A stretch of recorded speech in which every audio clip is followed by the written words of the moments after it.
Insurance Company Limited, Small Enterprises Finance Company Limited, Jomo Kenyatta University of Agriculture and Technology, Geothermal Development Company Limited, Agri and Cooperative Training and Consultancy Services Limited, Kenyatta University, Kenya Institute of Special Education, Multimedia University of Kenya, Jomo Kenyatta University of Agriculture and Technology Industrial Park Limited, Kenya Broadcasting Corporation, Kenya Electricity Transmission Company Limited, National Oil Corporation of Kenya, Rural Electrification and Renewable Energy Corporation, Coast Institute of Technology, Technical and Vocational Education and Training Authority, Kenya National Commission for UNESCO, the Kenya Scouts Association, Kenya National Examinations Council, National Biosafety Authority, and Postal Corporation of Kenya.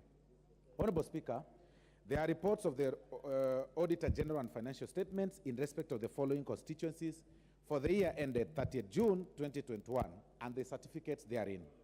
Number 1, Chepalungu, Mwingi North, Embakasi West, Tinderet, Igembe South, Igembe North, Mahara, Keses, North Imenti, Mbeere North, Central Imenti, Keio North, Turkana North, Turkana Central, Kuisoro, North Hor, Samburu West, Laikipia East. And then Mumias East, Teso North, Saboti, Laikipia West, Samburu East, Lurambi, Sirisia, Mwala, and finally, Honorable Speaker, Baringo South. Thank you, Honorable Speaker.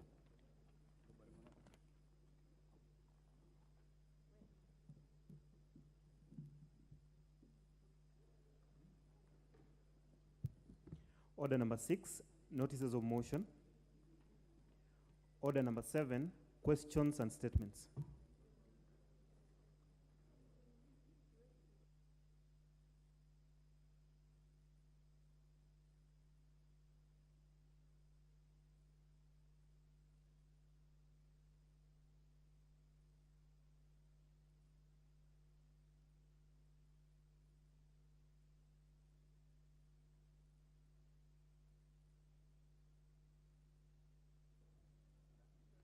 Proceed.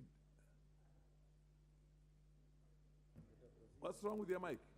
Oh yeah, proceed. Yeah, thank you, Mr. Speaker. I rise to ask question 033 of 2022 to the Cabinet Secretary for Roads and Transport. Could the Cabinet Secretary provide the current implemented status for all roads under construction in Yatta constituency?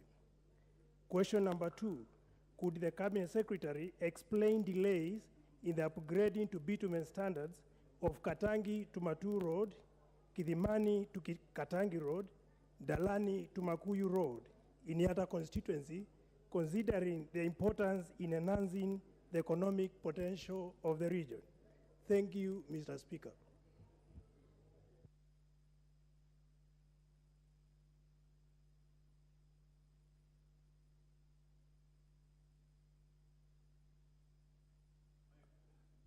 My mic is not working? Okay, to be replied before the Departmental Committee on Transport and Infrastructure. We go to the next question. The Honorable Member for Kirinyaga Central, Honorable Joseph Gitari. Joseph Gitari. Oh yes, Joseph Gitari has requested for this question to be deferred, and it's so directed. This question is deferred. The next question is the Honorable Wanjiku Mihia MP, MP for Kipipiri. Proceed, Madam Muhia. Muhia. Thank you, Honorable Speaker. I wish to put a question 035 Order. 2020. Is that mic working? Use the next one. Use the next one. I had known you as Moria. I didn't even proceed. Thank you, Honorable Speaker. I wish to ask a question 035/2022 And the question is that, could the Cabinet Secretary explain why the construction of Captain Wajohi Geta Donyujelo Road in Kipipiri constituency has stalled despite the project having been funded? Question 2, related to the same. Could the ministry state when the contractor will resume work on the said road and provide expected completion timeline for this project? Finally, on the same, could the Cabinet Secretary provide the measures to maintain and make this road passable, considering the importance of this Wajohi Geta Road to economic well-being of the area residents, particularly transportation of milk and other farm produce to markets? Honorable Speaker, I'm not able to sleep because of this road. I ask this House through the Committee of Transport to assist me because I have done everything humanly possible, including sending photos and videos for this road to everyone, the Cabinet Secretary, the DG, Kadie, all the engineers in Nyandarua County, and I'm not getting help.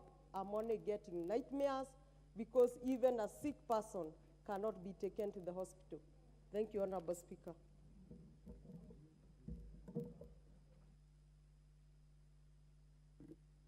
These are some of the challenges of our own way of doing things, because the cabinet ministers or the CSs do not come to the House. And during our time when we were under the old constitution, they were obligated because they were members of parliament. And the chair had certain authority over them to make sure that they respond adequately to the satisfaction of Kenyans and this House. But now we can only emphasize more that they need to do something on this. This to be replied before the Departmental Committee on Transport and Infrastructure.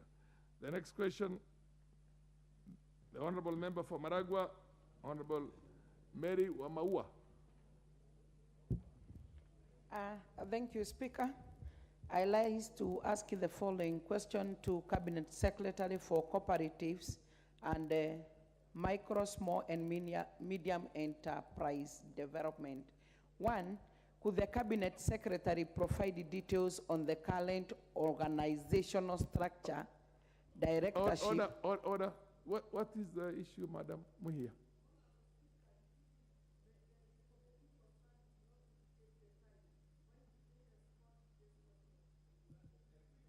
Very urgent. Precisely so. Who is the chair of this committee? Cabinet Ministry for... Yeah, but who is the chair? Oh, GK. And where's GK today? The Honorable GK, are you in the House? Any member of the committee who is here, could you please identify yourself for the benefit of the chair? So, the chair cannot emphasize it anymore, that this committee needs to do its own work right and to come up with a satisfactory answer at the earliest opportunity to this House. Proceed, Honorable Wamaua Mary.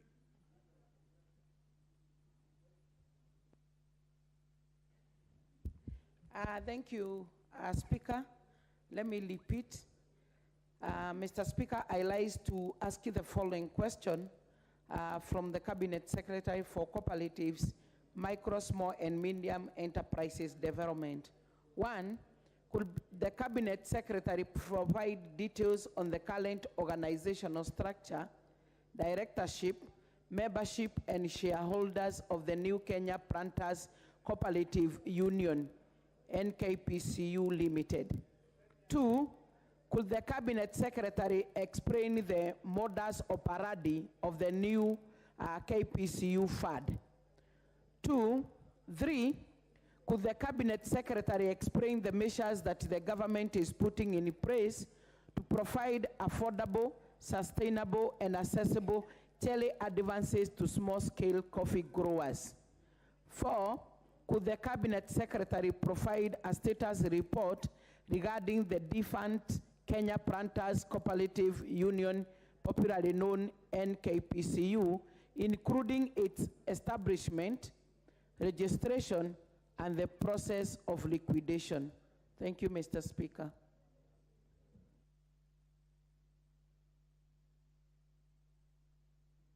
To be replied by the before the departmental committee on cooperatives and micro, small, medium enterprises.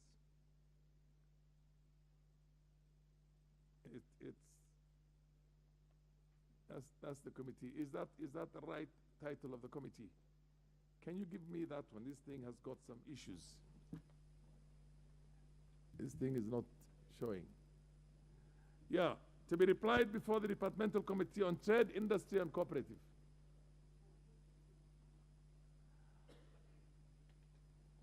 Next order. Oh, this is the statement.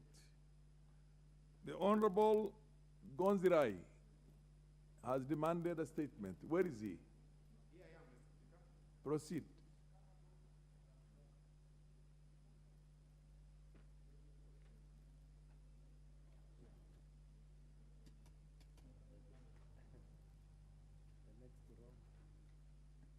Okay. Proceed. Thank you, Mr. Speaker. I arise to request a statement regarding the chemical spillage at Maili Kuba Village, Kinango constituency. Honorable Speaker, pursuant to the provisions of Standing Order 44, into brackets 2, into brackets C, I rise to request for a statement from the chairperson of the Departmental Committee on Environment, Forest and Mining regarding the spillage of substance at Mailikuba Village in Kinango constituency, where a tank ferrying the said chemical overturned. Honorable Speaker, we are worried of an environmental pollution caused by a substance where a tank overturned and poured its contents at Mailikuba Village in Kinango constituency. The tragic incident has a lot of destruction to livestock and properties, including the 37 cows belonging to Mr. Majoto. The substance spilled near Msufi water pan, the only existing water pan for the residents of Maili Kuba. The area has begun to receive rain and the substance is slowly being drained into the water pan, hence causing health risks dangerous for human and animal consumption. Honorable Speaker, it is against this background that I seek a statement from the chairperson, Departmental Committee on Environment, Forest and Mining on the following. 1, could the chairperson state the immediate steps taken to ascertain the level of toxicity of the substance that has caused losses and damage of the environment? 2, could the chairperson state the measures the government is putting in place to ensure safety and security at Mailikuba area? 3, further, could the chairperson explain the plan the government has in place to compensate the victims who lost livestock occasioned by the substance spillage? I thank you, Honorable Speaker.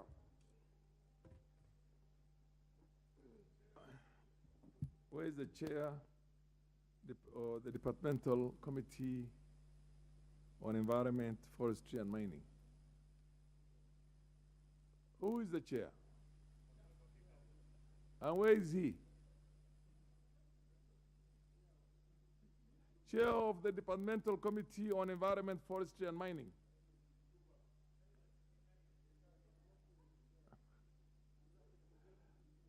Where is the Honorable Gikaria? In Juba. Is there any member of the committee here? Could you commit yourself at the earliest possible to get us an answer on this? This is a statement.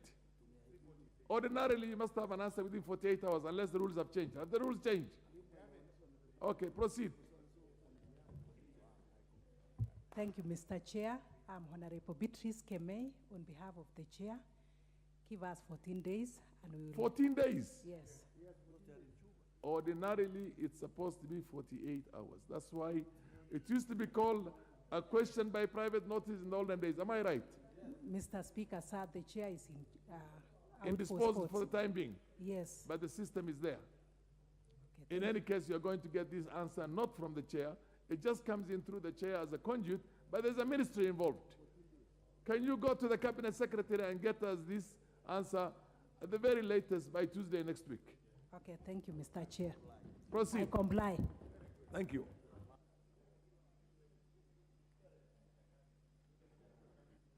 Next order. Order number 8, motion, approval of nominees to various constituency development fund committees. Okay, proceed. The chair, you can move the motion. Yes. Mr. Speaker, I beg to move the motion on approval of nominees to the various constituency development funds committee. Mr. Speaker, pursuant to section 55 of the National Government Constituency Development Fund Act of 2015, the Select Committee on NGCDF of the National Assembly is mandated to consider and report to the National Assembly with recommendation names of the persons required to be approved by the National Assembly under the Act, amongst others. Order, Honorable Sinema. Yes. I know you've also been not in Parliament for a while, but you move the motion first before you debate it. You say, I beg to move, and then you read the motion. I started. I Is started that with so? that. I thought you started the said, debate. I beg to move. And then read it verbatim as it is. Yes. Proceed. I beg to move, Mr. Speaker, that this House adopts the report of the Select Committee on the National Government Constituency Development Fund laid on the table of the House on Thursday, November 17th, 2022, and pursuant to the provisions of Section 43(4) of the National Government Constituency Development Fund Act 2015 and paragraph 5(2) and 10 of the National Government Constituency Development Fund Regulations 2016, approves the list of the nominees to the appointment to the following 68 constituencies committee of the National Government Constituency Development Fund, as per the order paper published. Yes. Mr. Speaker, the names which we have received so far is and approved is 124. Today we are approving 68. Mr. Speaker, I want to urge the members who have not submitted their names that time is not on their side. Mr. Speaker, it is incumbent upon members to push their fund managers in where they are so that we can be able to finish this matter. The last group is we shall be having as a committee tomorrow.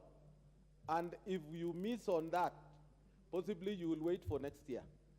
Mr. Speaker, we want to agree with all the members that this is something of utmost importance, and we need also the legal minds of this House to help us to move forward in terms of the interpretation of the ruling of the Supreme Court so that we can be able to get our funds as early as possible.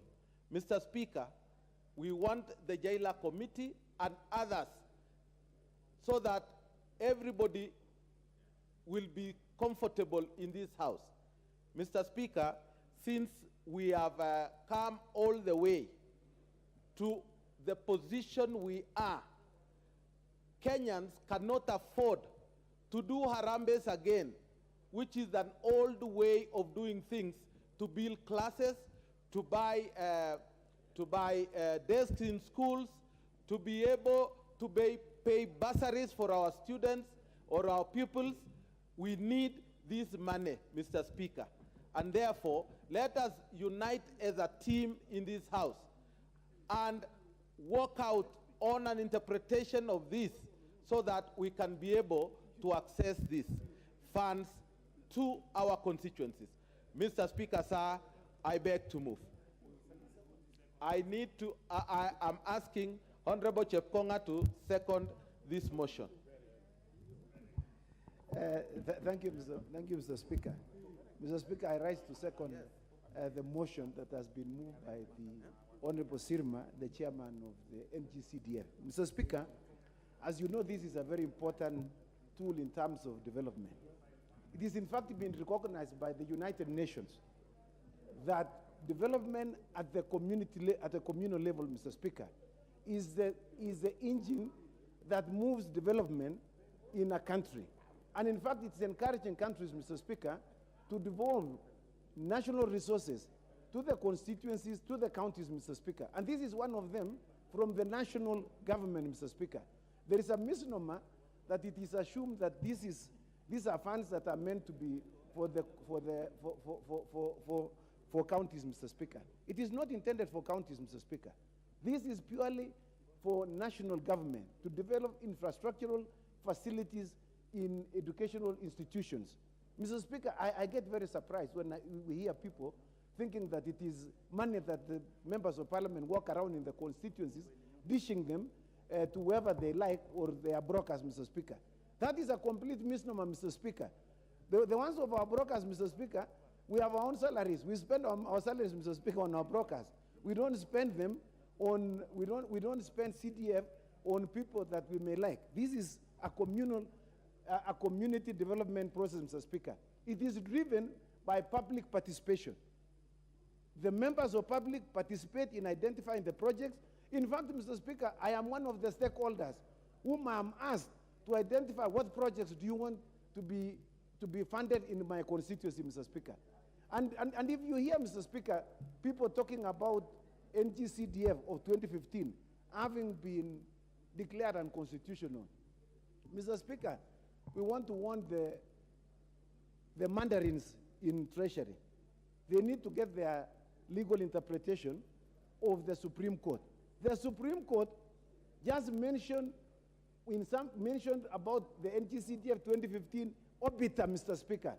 2015 CDF Act was not part of the act that was being contested upon at the Supreme Court, Mr. Speaker. So I do not see why anyone at the Treasury can imagine, even for 1 minute, that the 2015 NGCDF has been declared unconstitutional, Mr. Speaker. And Mr. Speaker, I would like to inform you that we as lawyers in this House, who will number about 30, Mr. Speaker, will be appearing in Parliament, in the courts, on the 1st and the 2nd, to defend the rights of Kenyans. Because, Mr. Speaker, Article 95 of the Constitution obligates every member of Parliament to resolve any matter that is of concern to the people of Kenya. Mr. Speaker, this is one matter that is of concern to the public, and it is of concern to our citizens, Mr. Speaker. And we will not allow, Mr. Speaker, we will not allow this thing to go down, Mr. Speaker.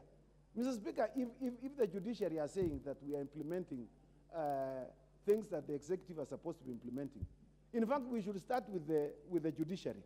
They should abandon the construction of courts, and we send all the money to the Ministry of Public Works, so that the Ministry of Public Works can implement the construction of courts across. They get a lot of money to Judicial Service Commission, just like Parliamentary Service Commission. And they were building courts, Mr. Speaker, in the tune, for instance, the one in Turkana, which was being constructed by Judicial Service, Mr. Speaker. They constructed a court, a high court, for 999 million shillings, Mr. Speaker. They constructed one in Bomet for 888 million shillings, Mr. Speaker. Isn't that money that is coming from our voters, Mr. Speaker, and from our taxpayers? So, Mr. Speaker, if we are talking about implementation of executive functions, it is being implemented by the judiciary itself. In fact, Mr. Speaker, in the NGCDF, we don't fall anywhere. I don't sit as a member of CDF committee. I don't sign anywhere, Mr. Speaker. The checks has never, in fact, we play our oversight role in accordance with Article 95 of the Constitution, Mr. Speaker. In fact, we wait until the money is brought to us here, the reports from the Auditor General. And then we subject the Auditor General's report, we look at it, how was the money spent at the constituency level, Mr. Speaker? It has nothing. In fact, I don't know how they spend, Mr. Speaker, the money. In fact, I'm also a stranger. So when somebody issues a ruling that impeaches on the conduct and integrity of the members of parliament, as if we are spenders of money, we don't spend any money, Mr. Speaker. So with those many remarks, Mr. Speaker, I second.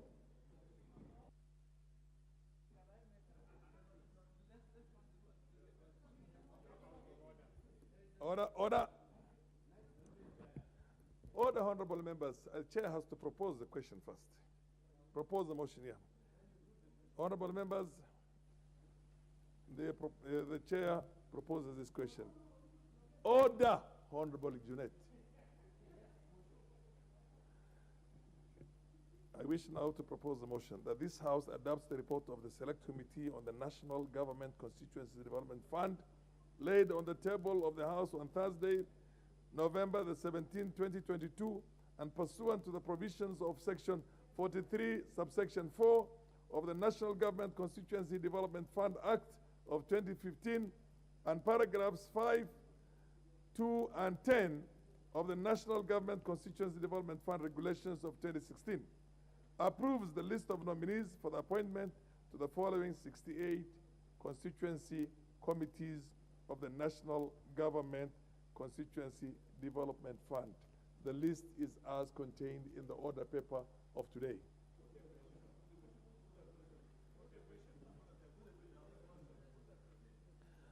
Honorable members, I now put the question that this House adopts the report of the Select Committee on the National Government Constituency Development Fund laid on the table of the House on Thursday, November the 17th, 2022, and pursuant to the provisions of Section 43, subsection 4 of the National Government Constituency Development Fund Act of 2015 and paragraphs 5, 2, and 10 of the National Government Constituency Development Fund Regulations of 2016, approves the list of nominees for appointment to the following 68 constituency committees of the National Government Constituency Development Fund. As many of that opinion say aye? Aye. As many of the contrary opinion say nay? The ayes have it. Order number 9, motion, establishment of a parliamentary joint ad hoc committee on a legislative proposal to amend the constitution to entrench certain specified funds. Being the chief whip, Honorable Speaker, allow me to move that the motion on order number 9, that acknowledging that Article 256 of the Constitution provides for the process of amending the Constitution by parliamentary initiative, further acknowledging that Standing Order 1147A of the National Assembly Standing Orders provides for the process of introducing legislative proposals in respect of propositions amending the Constitution, noting the general debate in the House on the legislative proposal to amend the Constitution to entrench the National Government Constituency Development Fund, the National Government Affirmative Action Fund, the Senate Oversight Fund, and the Economic Stimulus and Empowerment Fund in the Constitution, cognizant of the comments and views of honorable members during general debate on the legislative proposal, recognizing the need for a bicameral approach on the proposal prior to publication of the relevant bill, acknowledging that the subject matter of the legislative proposal cuts across the mandate of more than one committee of the House. Now, therefore, in furtherance to the provisions of Article 256 of the Constitution on amendment of by a parliamentary initiative, this House resolves the following. 1, to establish a joint parliamentary ad hoc committee on a proposal to amend the Constitution to entrench, comprising 9 members from each of the Houses of Parliament, to do the following. A, to facilitate collation of views from the comments by members of Parliament during the general debate on the proposal, and inviting members with similar or related proposals to make submissions before the committee. B, to invite, engage with, and consider submissions from stakeholders and relevant constitutional and statutory bodies with a law reform mandate, including the Attorney General and the commissions and independent offices established under Chapter 15 of the Constitution. C, in consultation with the sponsors, attempt to develop and recommend a harmonized version of the proposal arising from the submissions received. And D, report to the Houses of Parliament within 90 days to enable the speakers to make a decision and give direction on whether or not the legislative proposal is to be published into a bill or not to be proceeded with. 2, that the offices of the clerks of Houses of Parliament provide secretarial services to the Joint Parliamentary Ad Hoc Committee in accordance with our standing orders. 3, that the following members present represent the National Assembly in the Joint Parliamentary Ad Hoc Committee. My apologies, Honorable Speaker, I seek your indulgence. I should have mentioned that I am moving this motion under Standing Order number 48 in an amended form. And maybe I will mention the area that I want to amend now in these 3. One is the Honorable Samuel Kiprono Chepkonga MP, who seconded the earlier motion as a co-chairperson. 2, Honorable Speaker, on the order paper there was the Honorable George Gitonga Murugara MP. That is where we are amending to replace the Honorable George Gitonga Murugara MP with the Honorable Rebecca Tonkei MP. 3, the Honorable Ekomas Mwengi Mutuse MP. 4, the Honorable Wakili Edward Mureu MP. 5, the Honorable Catherine Nanjala Wambilianga MP. 6, the Honorable John Badi EGH MP. 7, the Honorable Dr. Otiende Amolo MP. 8, the Honorable David Mwalika Mboni MP. 9, the Honorable Kakai Bisau MP. 10, the Honorable Robert Gishimu Githinji MP, who is a co-opted member. And the second co-opted member is a co-sponsor of the motion, the Honorable Stephen Mule MP, who is also a co-opted member. 4, Honorable Speaker, to request the Senate to appoint a similar number of members to represent the Senate in the Joint Parliamentary Ad Hoc Committee. Honorable Speaker, as members will recall, on Wednesday, 2nd November this year, the Honorable Gishimu Githinji MP and the Honorable Stephen Mule MP made a statement on the legislative proposal to amend the Constitution to entrench the funds, the National Government Constituency Fund, the National Government Affirmative Fund, the Senate Oversight Fund, and the Economic Stimulus and Empowerment Fund in the Constitution. Honorable Speaker, following that statement, over 120 members made their general remarks on this legislative proposal. And in this regard, and pursuant to the provisions of Standing Order 114.7a, you, Honorable Speaker, committed to facilitate the collation of views from members in an appropriate forum. Therefore, Honorable Speaker, the House Business Committee in its sitting proposed the establishment of this joint ad hoc committee to collect the views raised by members. Considering that the legislative proposal, Honorable Speaker, touches on the functions of county governments in terms of Article 110 of the Constitution, then it therefore necessitates this to be a consideration of the matter in a bicameral manner. Hence, the request for the Senate to appoint a similar number of members to represent the Senate in the joint ad hoc committee. Honorable Speaker, the committee, if approved, will carry out very structured public participation in accordance with the provisions of Article 118, 1B of the Constitution, and should be able to report back to both houses in 90 days to enable you, Honorable Speaker, to make a decision and give direction on whether the legislative proposal then should be published into a bill or not. Honorable Speaker, as you put the question on the earlier motion, Honorable Speaker, on the constitution of constituency fund committees, I did hear the Honorable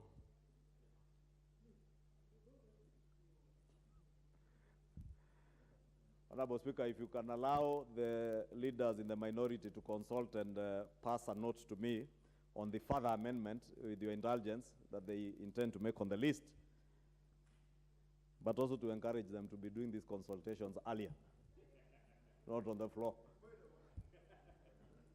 And to also consider incorporating... Order. Order, order. Chair actually notices the serious imbalance of gender in here. That's what Honorable Speaker was going to say, that from the 9 members, Honorable Speaker, the majority had 5 slots, the minority had 4 slots. The majority, Honorable Speaker, has done very well because we have complied with the 2/3 gender rule. Out of the 5 members, we have 2 honorable ladies, the Honorable Rebecca Tonkei, MP, and the Honorable Catherine Nanjala Wambilianga, MP. The minority side has 4 slots. So I would encourage them as they constitute in the other house to consider the issue of gender balance. Honorable Speaker, if you indulge the minority side, they seek to replace the Honorable David Mwalika Mboni with the Honorable Yusuf Hassan, the Member of Parliament for Kamukunji. Therefore, I wish to move then in that amended form. There is, out of the 9, we have the 2 ladies, and members, we also appreciate that is also a consideration to incorporate members and members of Parliament living with disability. And I am informed by the whip and the minority leader, they intended to accommodate a member, a PWD member in the ad hoc committee. Therefore, Honorable Speaker, if you may indulge me, as the Honorable Pukosa requests, I may go through the list again, that the following members represent the National Assembly in the joint ad hoc, Parliamentary ad hoc committee. 1, the Honorable Samuel Chepkonga, MP, co-chairperson. In place of the Honorable George Gitonga Murugara, to have the Honorable Rebecca Tonkei, MP. The Honorable Ekomas Mwengi Mutuse, MP. The Honorable Wakili Edward Mureu, MP. The Honorable Catherine Anjala Wabilianga, MP. The Honorable John Buddy, EGH, MP. The Honorable Dr. Otiende Amolo, MP. In place of the Honorable David Mwalika Mboni, MP, we shall now have the Honorable Yusuf Hassan, MP, the Member of Parliament for Kamukunji. The Honorable Kakai Bisau, MP, and the 2 co-opted members, who fortunately are 1 from either coalition. The Honorable Shimu Githinji, MP, as a co-opted member, and the Honorable Stephen Mule, MP, co-opted. Honorable Speaker, I was just saying as we moved, as you rose to put the question on the earlier motion, I did hear the minority whip ask, for how long shall we lament about CDF? For how long? For how long is the question? And the answer could lie in this ad hoc committee. Because as the Honorable Chepkonga said as he seconded that motion, indeed the National Government Constituency Development Fund is under imminent threat of extinction. And it's rather unfortunate, Honorable Speaker, that those who speak and those who sponsor the court cases, Honorable Speaker, and it's a good thing, Honorable Speaker, that in the previous 2 parliaments, in the 11th and 12th parliament, we had run-ins with our sister house in the Senate. And to be honest, they cannot run away from being part of the co-sponsors of the court cases that pervade on issues to do with NGCDF.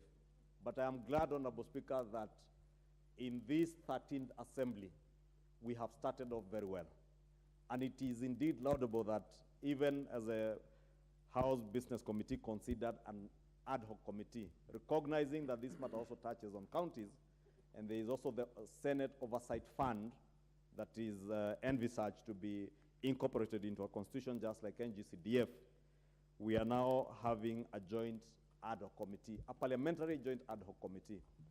And I really want to take this opportunity to speak to our brothers and our sisters in the Senate and the other rather busy bodies out there, Honorable Speaker, who fight NGCDF imagining that they are fighting with members of parliament.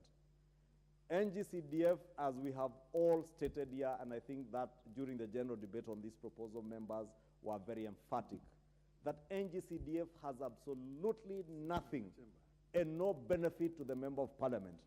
This is a fund that benefits millions of Kenyans. Millions of young children today, Honorable Speaker, who do not know whether they will report to school in January because not a single constituency in this country has funds to award bursaries. All of us, including myself, Honorable Speaker, I am even afraid of stepping into my constituency office in Kikuyu.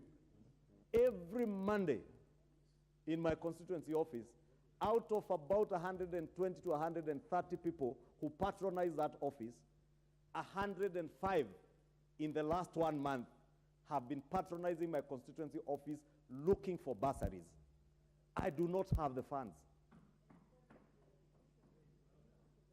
Honorable Speaker, unless those who sponsor these court cases can tell us that the government of the Republic of Kenya has adequate funds to ensure that education is completely free, then we have no choice but to have NGCDF in place to benefit the millions of our children who are suffering out there. I hear the leader of minority adding the question of classrooms. Honorable Speaker, you have seen the challenge that government has had to live with, and I have seen the new cabinet secretary in charge of the interior. They are criminals. But the most effective way of dealing with criminals is ensuring that we have officers, boots on the ground, in our neighborhoods, in our estates, in our villages.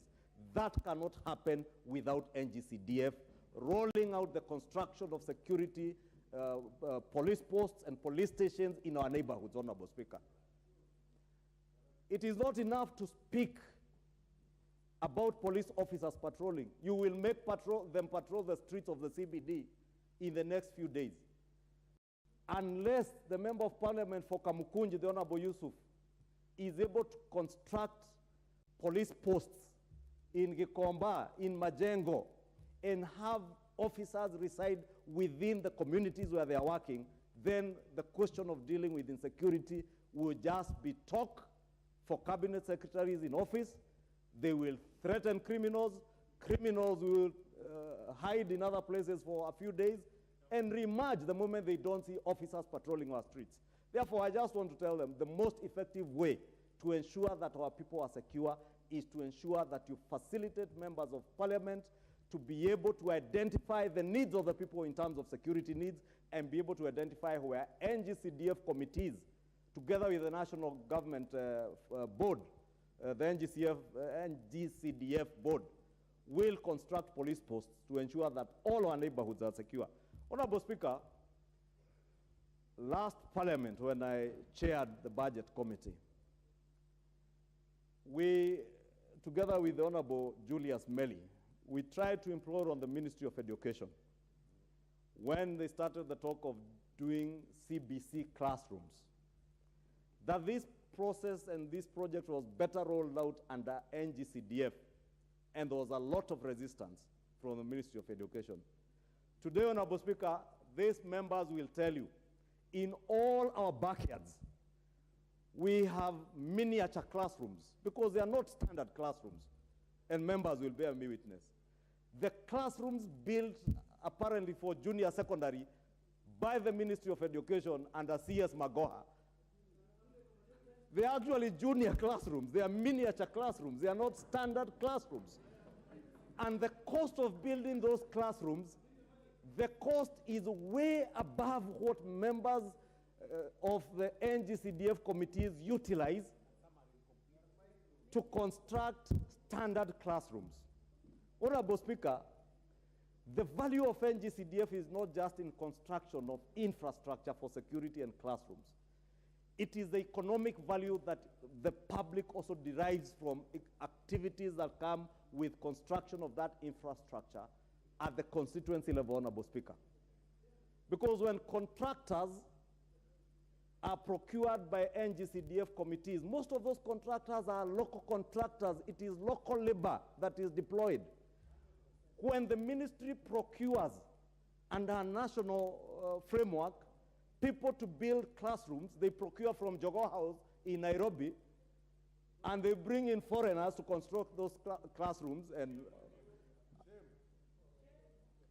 no wonder, Honorable Speaker, the Ministry of Education was very hesitant to roll out that project of junior classrooms or junior secondary school miniature classrooms. And many of them now dot our schools. I would estimate, probably based on what I see in my own constituency, 60% are incomplete. Yes. But the budget is exhausted.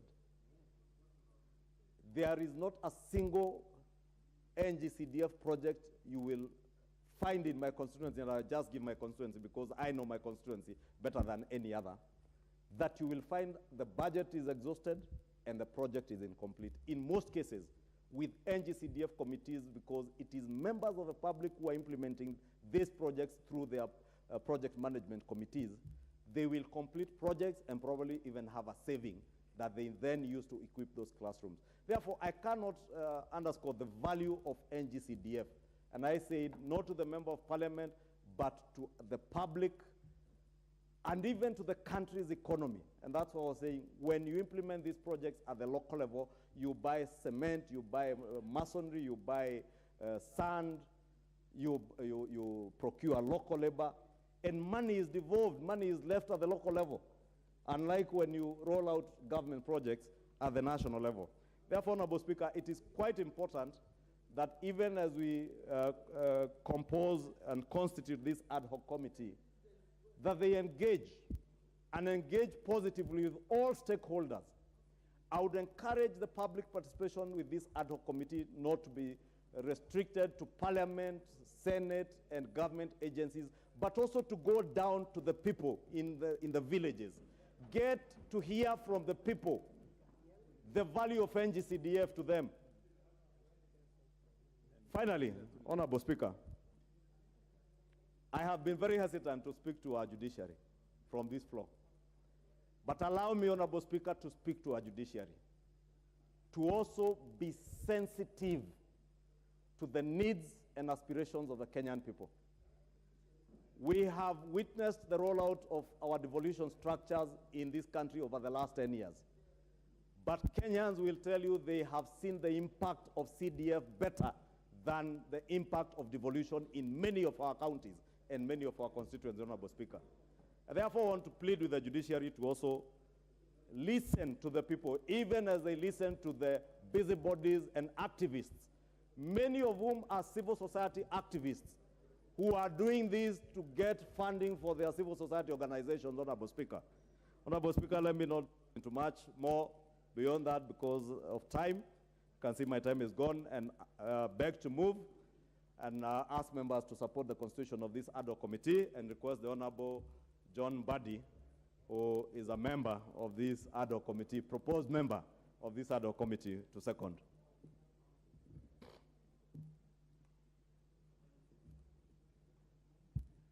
Thank you, Mr. Speaker. Mr. Speaker, I want to start in seconding this motion by saying that Kenyans, we are indeed unique. Kenyans are very unique. Kenyans will always kill a very good thing they have started themselves. There are instances in this country where we have seen, and I've seen it in parliament, many countries, many parliaments, many treasuries across the continent coming to Kenya to learn how CDF works. And many countries have now adopted CDF concept and model. Yet Kenyans are very busy killing the same. Something which is so unique, that is so Kenyan, and something that the only thing I would say has succeeded in this country for years without much problems. And so today, Mr. Speaker, we are now discussing that we need to anchor CDF in the Constitution. First, I want to apologize to Kenyans that I was in the 10th Parliament where we passed the new or the 2010 Constitution. And we were in that Parliament with you, Mr. Speaker. But we did not see it fit to entrench CDF into our Constitution. How I wish that we saw this coming and we did it then. But Mr. Speaker, there are individuals who went to court. I know it is their right to go to court. But I think when you are going to court going forward, we need to pass some laws that when you are going to court on a matter of public importance, you should not just file the case alone. You must accompany it with a number of signatures across the country. 1 million signatures. Because how do you challenge a fund that is a public fund that touches on the lives of Kenyans, and you're just an individual running an NGO, receiving funding from unknown donors, people you want to please that you are doing something. And then now you put us in a situation where the children of Kenya cannot go to school. Some of us, we are here because we went to school, Mr. Speaker. Some of us come from backgrounds that if it were not for education, we would not be where we are today. And you are denying children of Kenya from going to school because of your own activism. And the activism is not just, Mr. Speaker, with these people who went to court. The activism has infiltrated our judicial system. And that is something that needs to be dealt with, Mr. Speaker. I am not condemning judiciary as such, but when you find a judiciary which makes a ruling on an act of parliament of 2013, but without any prompting, mentions something about the act of 2015, then you know that this is judicial activism.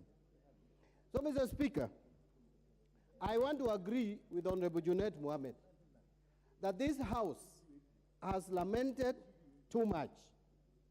And Mr. Speaker, I'm just trying to imagine if the constituency I represented from 2007 to 2022, and which Karoli Omondi is now representing, if we then didn't get CDF funds from 2007 to date, I'm trying to imagine the kind of infrastructure we do have in our schools, both primary and secondary schools. So, Mr. Speaker, these are my suggestions. The time limit for this committee of 90 days is too much. If you ask me, this committee must burn midnight oil during this Christmas, and we do this within 30 days. It is possible because we will still need another 90 days for the bill to be processed. And if you add 90 days to another 90 days to another number of days when the bill is being debated and a number of days before it is assented to, we are talking about almost 1 year. We don't have the luxury of time. This committee, and if it is in the interest of these members to approve it as it is, I'll be a member. We must conclude this, the discussions. We must conclude the processes leading to the bill within 30 days. Finally, Mr. Speaker, there are other funds. And I'm happy now we are working together, or we are going to work together with the Senate. The only thing, I know many people thought that National Assembly didn't want the Senate oversight funds. But I think what we wanted was clarity on how it is going to be disbursed. That is what we are going to discuss with our counterparts in the Senate. We will discuss it and come up with a system where we don't also expose public funds to misuse and wastage. But Mr. Speaker, I said finally, but allow me to say this. Members, I think also when we talk like we disburse these CDF funds, we are giving fodder to the people out there. I have been a member of Parliament of Super South for 15 years.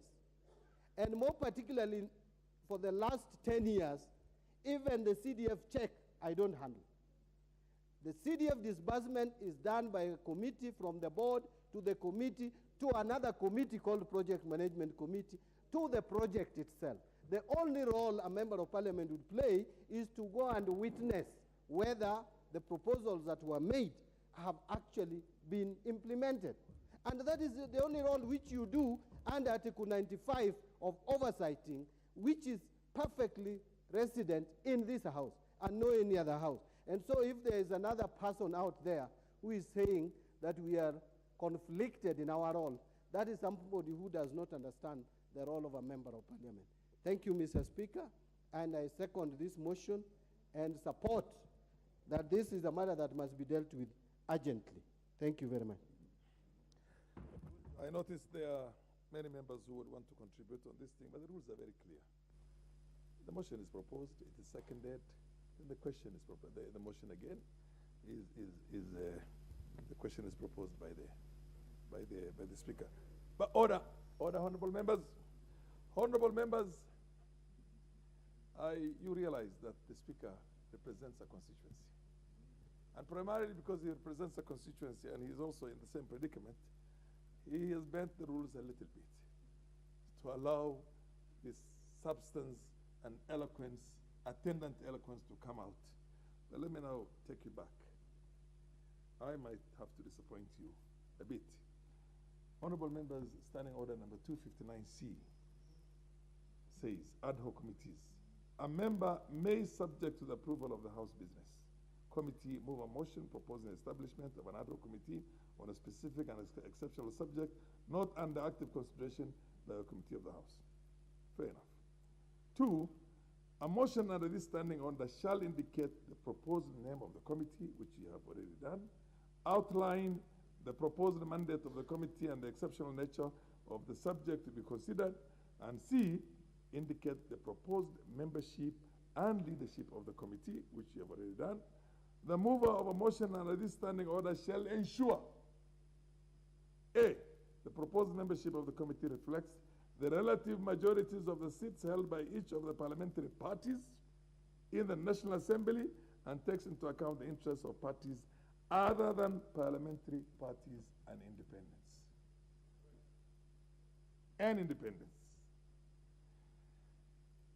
B, not more than 2/3 of the proposed membership of the committee are of the same gender. 4, unless the House otherwise resolves, an ad hoc committee shall consider and report on the subject matter of its mandate within 90 days as part of the rules. Honorable members, I think there are 2 within 90 days here. There are 2, the gender and the independents and parties that are not parliamentary parties. You might have, unfortunately, against my very big wish, because I've told you from the beginning I'm an interested party, against my order. Honorable Metuse, you freeze. You might have to go back. Order, Honorable Pokosi. Order. Even if that were to be the case, you still do not have the gender issue right. Order. This House transacts its business on the basis of standing orders. Your House transacts its business on the basis of the standing orders for the National Assembly. We do not say that this provision is going to be over. We will overlook this because the Senate will do this. No. Order.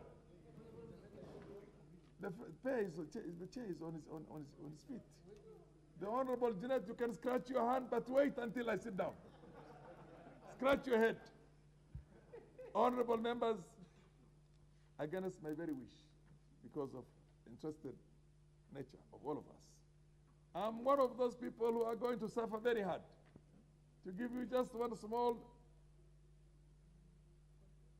view into that, I am supposed to pay for students, 32 students who are doing medicine.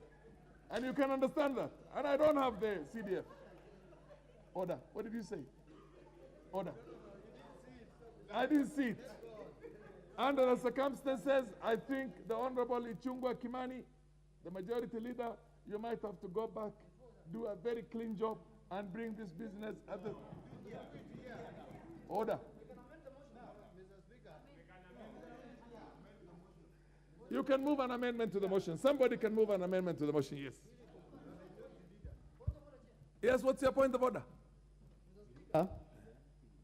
In spite of your ruling, yes, in accordance with the standing order, but there is something that you need to look into as the Speaker, Mr. Speaker. Which is? Is the committee complete before it's a joint committee? Because what we are forming here is a joint committee. What's on the order paper is a joint committee of both houses.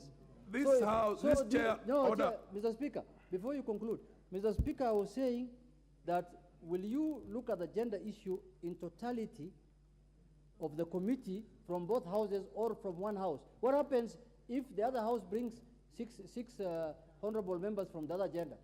The Speaker said it is the total number of the committee that will have two gender. Honorable Junaid Mohammed, you are a very serious member of this house. You do understand. Order, order. Honorable Mbadi, I have a problem with the way you keep on talking very loud and across the aisle. And you are a senior, you are a ranking member, you are an old friend, an old colleague in the house. Please, yeah. What's your point of order, Elachi, Beatrice? Order. Mr. Speaker, my point of order is that you have read to us the standing orders. And I want to plead with our leadership. I think on this aisle, we have women also who can join in that committee. In fact, for the leader, the majority leader did well to come and amend because he realized there was a problem. But then our aisle wants to tell us that our women will be coming from the Senate. So why were we elected here as women in this aisle? It is not fair. In fact, the minority whip should not be saying. Honorable Pukose, what's your point of order?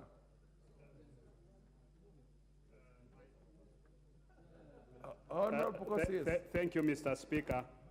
Mr. Speaker, listening to your guidance based on the standing orders and also the list that had been read by the Honorable Majority Leader, I was keenly following and I realized that for the parties that are not parliamentary, we have Honorable Pisau Kakai, who is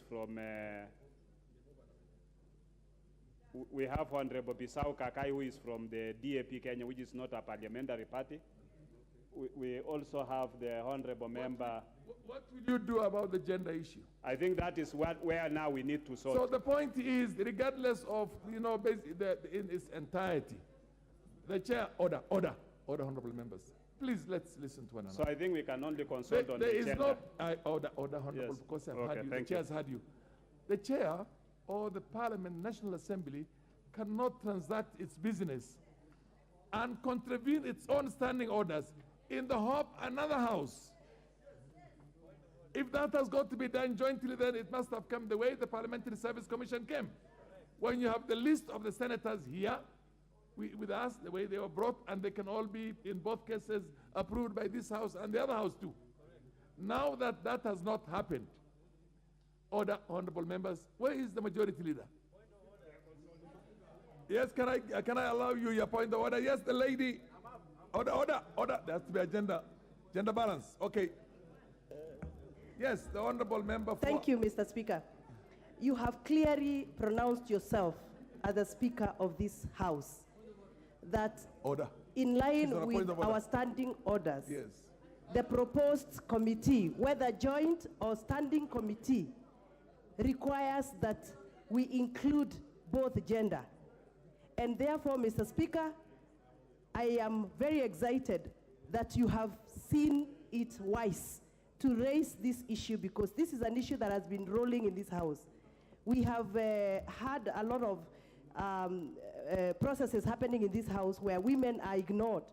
And to put it in record, Mr. Speaker, this 13th Parliament has had a share of very many women coming back, re-elected, representing single constituencies. In the 12th Parliament, we had 23 women. Yeah. Currently, we have 29 women who also have a lot of interest on CDF.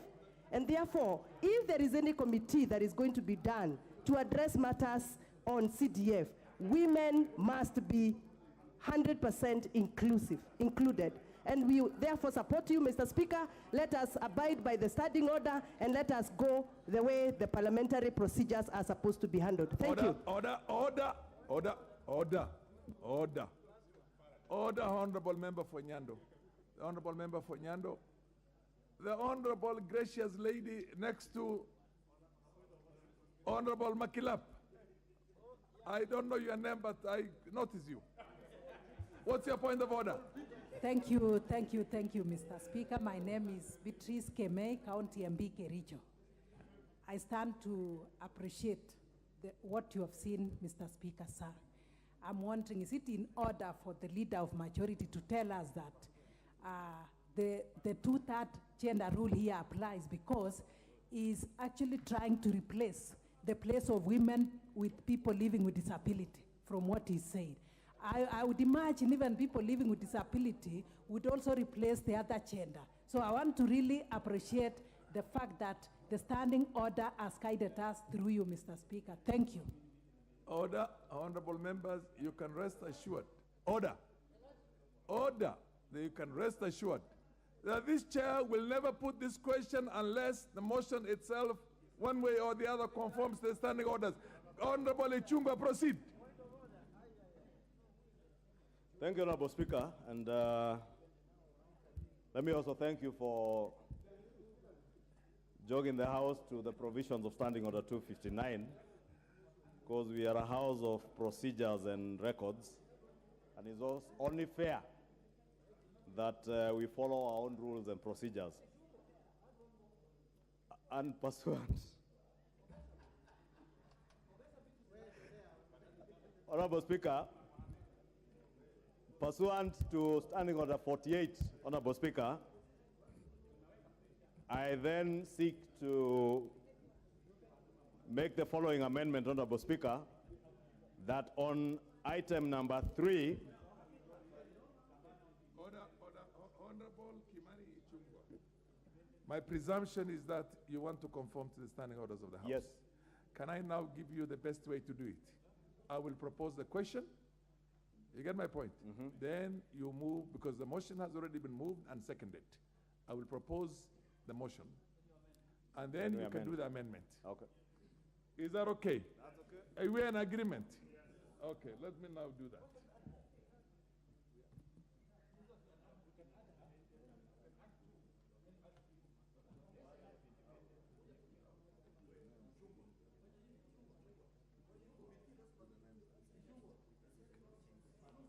No change. Order, honorable members.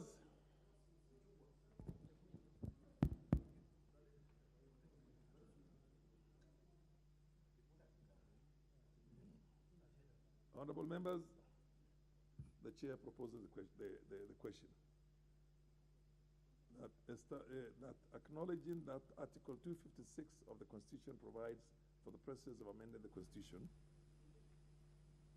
by parliamentary initiative, further acknowledging that Standing Order number 114, sub-article 7A of the National Assembly Standing Orders provides for the process of introducing legislative proposals in respect of propositions amending the Constitution, not in the general debate in the House on the legislative proposal to amend the Constitution to entrench the National Government Constituencies Development Fund, the National Government Affirmative Action Fund, the Senate Oversight Fund, and the Economic Stimulus and Empowerment Fund in the Constitution, cognizant of the comments and views of honorable members during the general debate on the legislative proposals, recognizing the need for a bicameral approach on the proposal prior to publication of the relevant bill, acknowledging that the subject matter of the legislative proposal cuts across the mandate of more than one committee of the House. Now, therefore, in furtherance to the provisions of Article 256 of the Constitution, amendment by parliamentary initiative, this House resolves: 1, to establish a joint parliamentary ad hoc committee on a proposal to amend the Constitution to entrench certain specialized funds comprising 9 members from each of the Houses of Parliament. to facilitate facilitate collation of the views from the comments of the members of parliament during the general debate on the proposal and inviting members with similar or related proposals to make submissions before the committee. B, invite, engage with and consider submissions from stakeholders and relevant constitutional and statutory bodies with a law reform mandate, including the Attorney General and the commissions and independent offices established under Chapter 15 of the Constitution. C, in consultation with the sponsors, attempt to develop and recommend a harmonized version of the proposal arising from the submissions received. D, report to the House of Parliament within 90 days to enable the speakers to make a decision and give direction on whether or not the legislative proposal is to be published into a bill or not to be proceeded with. That the offices of the Clerk of Houses of Parliament provide secretariat services to the Joint Parliamentary Ad Hoc Committee in accordance with standing orders. That the following members, and this is where the leader of the majority in consultation with all the relevant state other parliamentary bodies in conformity with our standing orders, that the following: the Honorable Samuel Kiprono Chipkongwa, Chairperson; the Honorable Tonkei Rebecca; the Honorable Ekomas Mwengi Mutuse; the Honorable Wakili Edward Muriu; the Honorable Catherine Nanjala Wambilianga; the Honorable John Mbadi; the Honorable Otiende Amolo; the Honorable Hassan Yusuf; the Honorable Kaikai; Honorable Robert Gichumu Gidinji as a co-opted; the Honorable Stephen Mwele as co-opted. The position of the chair is that you have undertaken to move that amendment to this list to conform with the standing order number 259C. 259. And then to request the Senate to also appoint a similar members to represent the Senate and Joint Parliamentary Ad Hoc Committee. This House is only in charge. The chair only chairs the debates that are conducted in the National Assembly of the Republic of Kenya, and the obligation to observe the strict prints of the standing orders themselves. Proceed, Honorable Majority Leader, because I proposed the question, but it's up to you now to, or whoever else you want to use, to move those amendments, because you're allowed under the standing orders to move an amendment now. Thank you, Honorable Speaker. And I beg to move that pursuant to standing order number 48, Honorable Speaker, that we amend the motion on clause 3 that the following members represent the National Assembly in the Joint Parliamentary Ad Hoc Committee. One will be the Honorable Samuel Kiprono Chepkonga, MP, as a co-chairperson. 2 will be the Honorable Rebecca Tonkei, MP. 3, the Honorable Ekomas Mwengi Mutuse, MP, representing the non-parliamentary political parties. 4, the Honorable Wakili Edward Mureu, MP. The Honorable Catherine Nanjala Bilianga, MP. The Honorable John Buddy, EGH MP. The Honorable Dr. Otiende Amolo, MP. The Honorable Yusuf Hassan, MP. The Honorable Kakai Bissau, MP, also representing the non-parliamentary political parties on the side of the minority. Then we will add the Honorable Beatrice Elachi, MP. We will... Order. Can the chair, in strict compliance to this, you must have an independent at least one there, because it... Okay. Honorable Chair, if you could also be a little bit patient, I was getting there. Proceed, Honorable Ichungwa. Proceed, the Majority Leader. Abundance of caution. You know, Honorable Speaker, you may know that I am a stickler to rules and procedures from my first term in this House.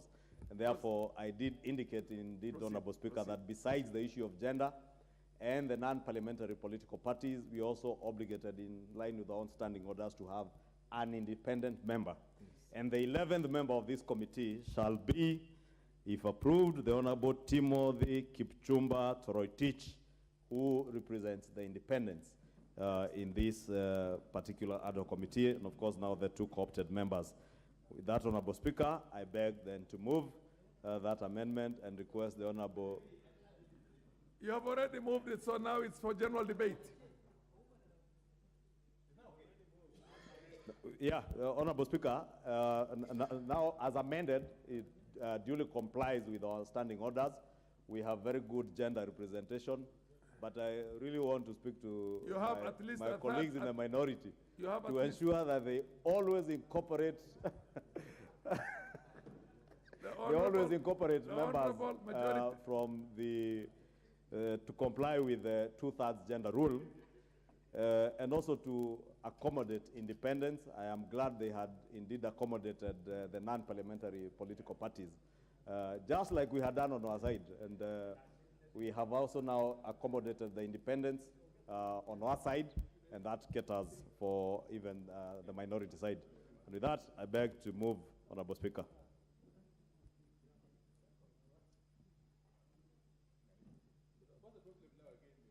Order. Okay, proceed now then. I wanted to request for the amendment to be seconded by the Honorable Deputy Leader of the Minority, the Honorable Robert Mbui. Proceed, Honorable Robert Mbui, and second the amendment. Thank you, Mr. Speaker. I'll take advantage as I second this motion to also make my comments, because I think what we've gone through is really to make sure that I second the amendment. I love what Thank you. So, Mr. Speaker, my opinion is that this committee is extremely important, Mr. Speaker, because you see, for those of us who are elected, when you go back to the villages, Mr. Speaker, I want to make my contribution as I do the amendment, propose the amendment. Is that okay, Mr. Speaker? Order. I still have a problem. Order, Honorable Member. I saw that there could be an issue. Yes, there's an issue. The Honorable Kimani Ichung'wah, you're supposed to have at least 4 women in there, because you have 11 members, and a third of that, you cannot have more than 2/3 as male. And that does not include the 2 co-opted members, because those are co-opted. They're not substantive members of these are the movers of the motion, of what do you call the bill, or the motion for that matter. We have 3, you need 1 more. Honorable Speaker. It doesn't matter whether you take an independent who is a woman, or you take what do you call a minority party, a non-parliamentary party who is a woman, but there have to be a minimum of Honorable Speaker, with your indulgence, and I know the Deputy Leader of Minority has noted that problem, and that is precisely why I was asking him to second this motion, Honorable Speaker. Because if you look at the numbers, we are 11 of us, 6 from the majority and 5 from the minority. When we had 5 members, we had 2 ladies out of 5. They had 4 with no lady. Now we are 6 with 2 ladies. So we have complied with the 2/3 gender rule. Therefore, it behoves on the minority to comply with the constitutional obligation to have 2/3. And that means the minority then must give us another lady. And they are very nice, intelligent, beautiful ladies in the minority. Therefore, the Honorable Deputy Leader of Minority, I want to implore on you, consider any of these ladies in the minority to add them. 2 out of 6, we have complied with the 2/3 gender rule. You are the ones who have not complied.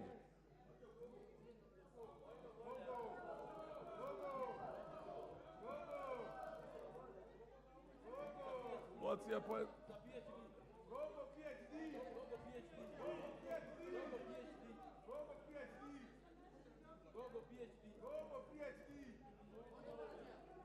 Yes, Honorable Junet, what's your point of order? Mr. Speaker. Honorable Gogo, please take your seat. Mr. Speaker, first, what we have come across today here is very unfortunate, because this matter before it found itself on the order paper, it should have been done with, the Parliament should have looked at it, the clerks should have looked at it, and they should have conformed with Standing Order 256, the way you've said. 259. 259. Yes. 259. The clerks should have... He's on a point of order, the Honorable Makilap. Makilap. Makilap, the Honorable Junet is on a point of order. You cannot have a point of order on a point of order. Mr. Speaker, you know, this is a house of Order, proceed. Mr. Speaker, order. This matter should not have found itself on the order paper without conforming to Standing Order 259 in the first place. But having found ourselves in this situation, because if you did not look at it critically, the way you have looked at it, it will have just passed. But I think the assumption was the committee will be in full, and the committee will be looked at in terms of gender parity in totality together with members from the Senate. And you know, Mr. Speaker, Senate have too many gender, the other side. They have 16 nominated women who can be put in there. But what we do now, I propose that the majority leader drops the last name he brought and changes with the Honorable Ngeleshe, who is both independent and who is also a lady, Mr. Speaker. She is very competent, I know her. This House, Honorable Junet. Mr. Speaker. Honorable Junet. Okay, nimenyamaza. Yes, the Honorable Member of Parliament for Emuhaya. MP for Emuhaya, what's your point of order? Thank you, Honorable Speaker.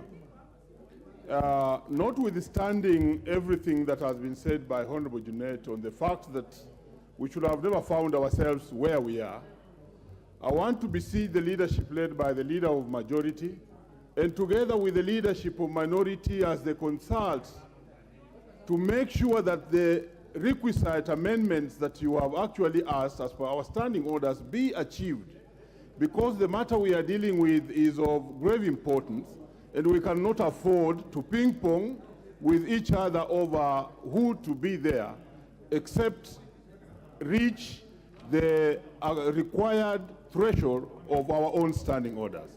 So I want to beseech the leader of majority and the leader of minority who is laughing to make sure that they make these amendments quickly and we have this committee in place. Thank you, Honorable Speaker. The MP for Nyando, what's your point of order? Honorable Speaker, I want to thank you most sincerely because for the first time we have somebody coming out in defense of our women and in conformity with the Constitution. I wish you were the President, Honorable Speaker. We would not be having a matter before court on PSS today. But this is what I wanted to say. I was doing my calculation, and out of 11, a third of 11 came to 3.6. Which is 4. Therefore, and because there is no decimal human being, Honorable Speaker, with your guidance, we could have overlooked that and make do with the composition that we have, because we are still within the margin, Honorable Speaker, and I think... Order, Honorable Member for Nyando, the rules are very clear. If it is 0.5 and above, then of course you go to the next number. If it's below 0.5, then you go to the lower number. You know, Honorable Speaker. Can we allow now the majority leader? Yes. Honorable Speaker, you have to indulge the member for Nyando. Yes. I hear him massaging you that he wishes you are the president. And he never considered you in his coalition to run for president. Therefore, Honorable Speaker, just forgive the member of Nyando. He is here to settle down and accept that things are what they are. Honorable Speaker, I beg to amend the motion again, a further amendment to replace the Honorable Kakai Bissau MP with the Honorable Zamzam Mohammed MP from Mombasa County, the county women rep for Mombasa, and that effectively makes our minority gender compliant. And I really want to encourage the Honorable Speaker, not just the leadership, even the membership in the minority. The Honorable Member for Nyando is speaking about things that have not been complied with elsewhere. but first look at the log in your own eye in the minority. A simple committee of 5 members, you could not achieve that gender parity, gender parity. But in the spirit of moving forward, Honorable Speaker, I beg that we support that amendment. You move the amendment and you ask for who's going to second. And I want to ask the Honorable Nyikal to second. To second.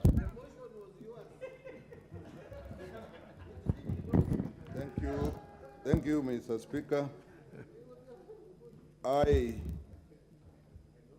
wish to make the debate and the process today as constitutional as possible and acknowledge that every time we are making lists, we are appointing people, we must be alive to the constitutional requirement.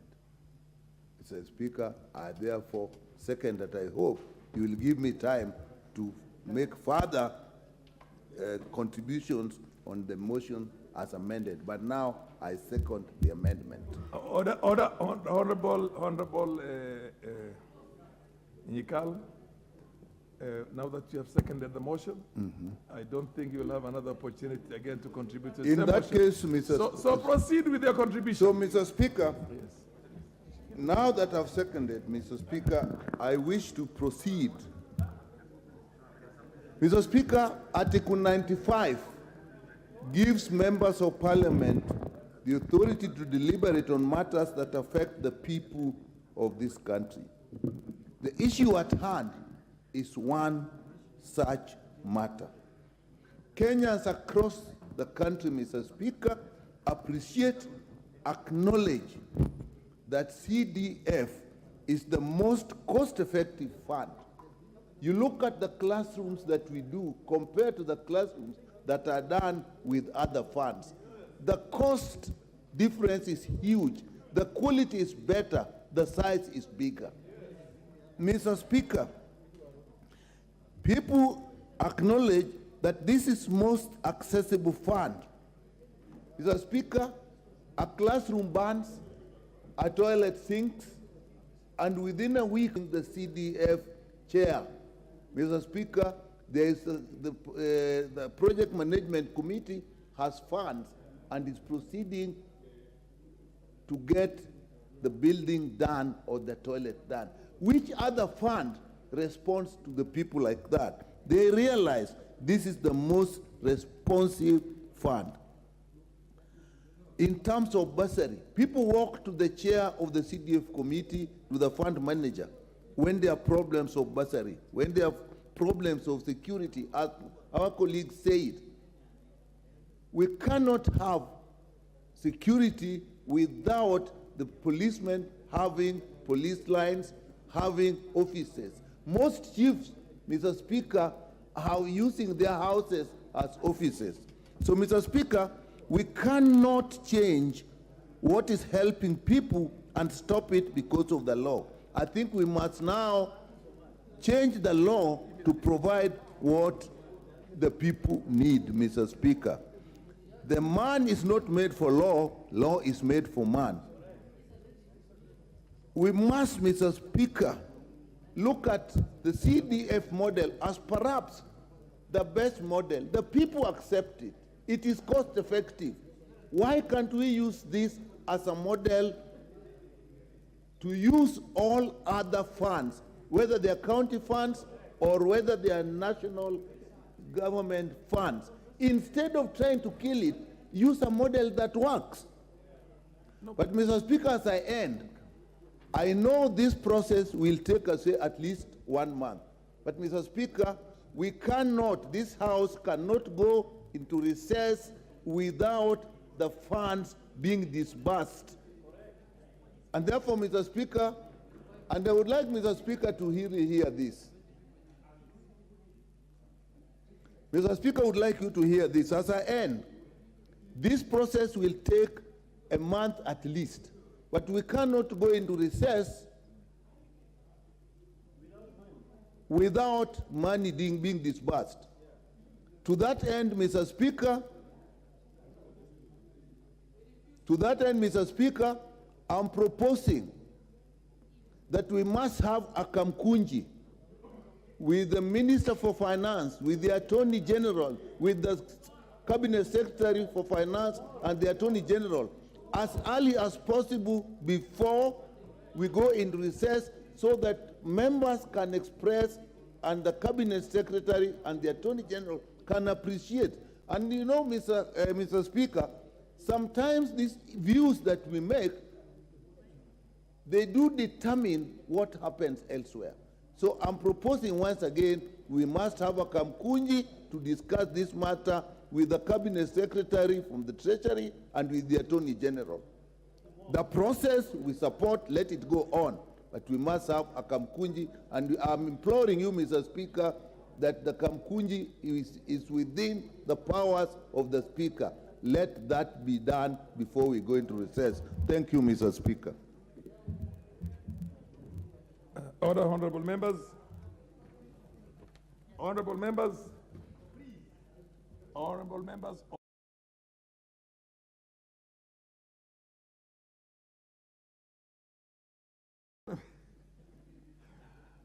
Honorable members, I now wish to propose the amended motion. The motion as amended. That by replacing the Honorable Kaikai Bissau MP with the Honorable Zamzam Mohammed MP, by including the Honorable Beatrice Elachi MP and the Honorable Timothy Torotich MP as members of the committee. I propose the question. Now you can debate. Okay. Yeah.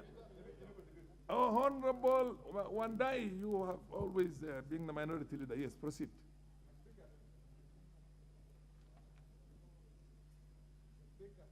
Sorry.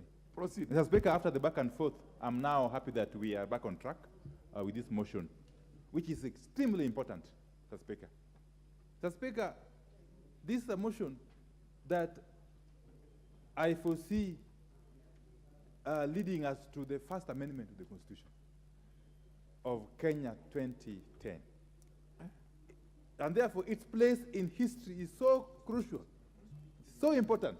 It's only comparable to the First Amendment of the U.S. Constitution of 1791. Order, honorable member, Opio Wandai.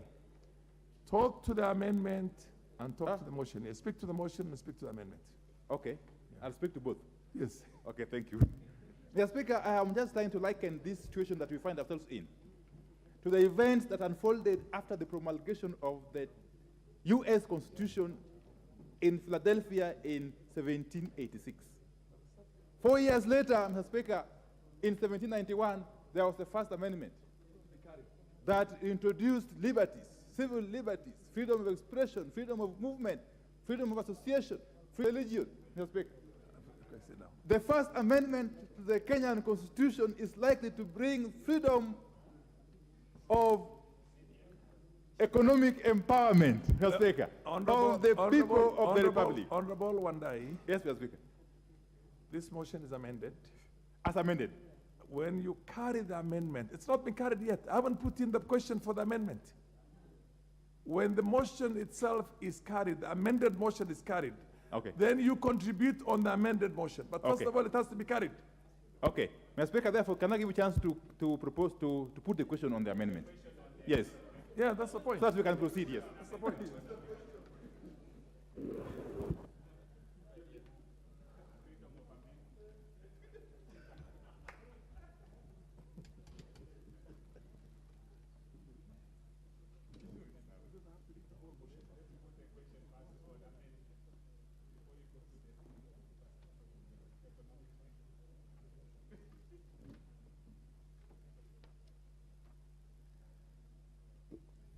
Honorable members, I now put the question that the motion be amended by replacing the Honorable Kaikai Bissau MP with Honorable Zamzam Mohammed MP, that the motion includes the Honorable Beatrice Elachi and the Honorable Timothy Torotich MPs both as members of the committee. As men of the opinion say aye. Aye. As men of the contrary opinion say nay. The ayes have it. Now, I can you can now contribute. Thank you very much. Yes. Thank you very much, Mr. Speaker. Mr. Speaker, I was saying that this is a historic moment for this country.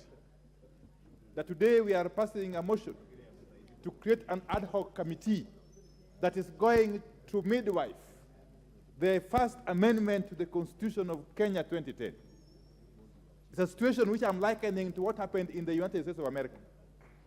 Immediately after the promulgation of the Constitution in 1786 in Philadelphia, when they realized that they needed to introduce certain liberties, freedom of expression, freedom of religion, freedom of association, and so on and so forth. The First Amendment of the Constitution of the U.S.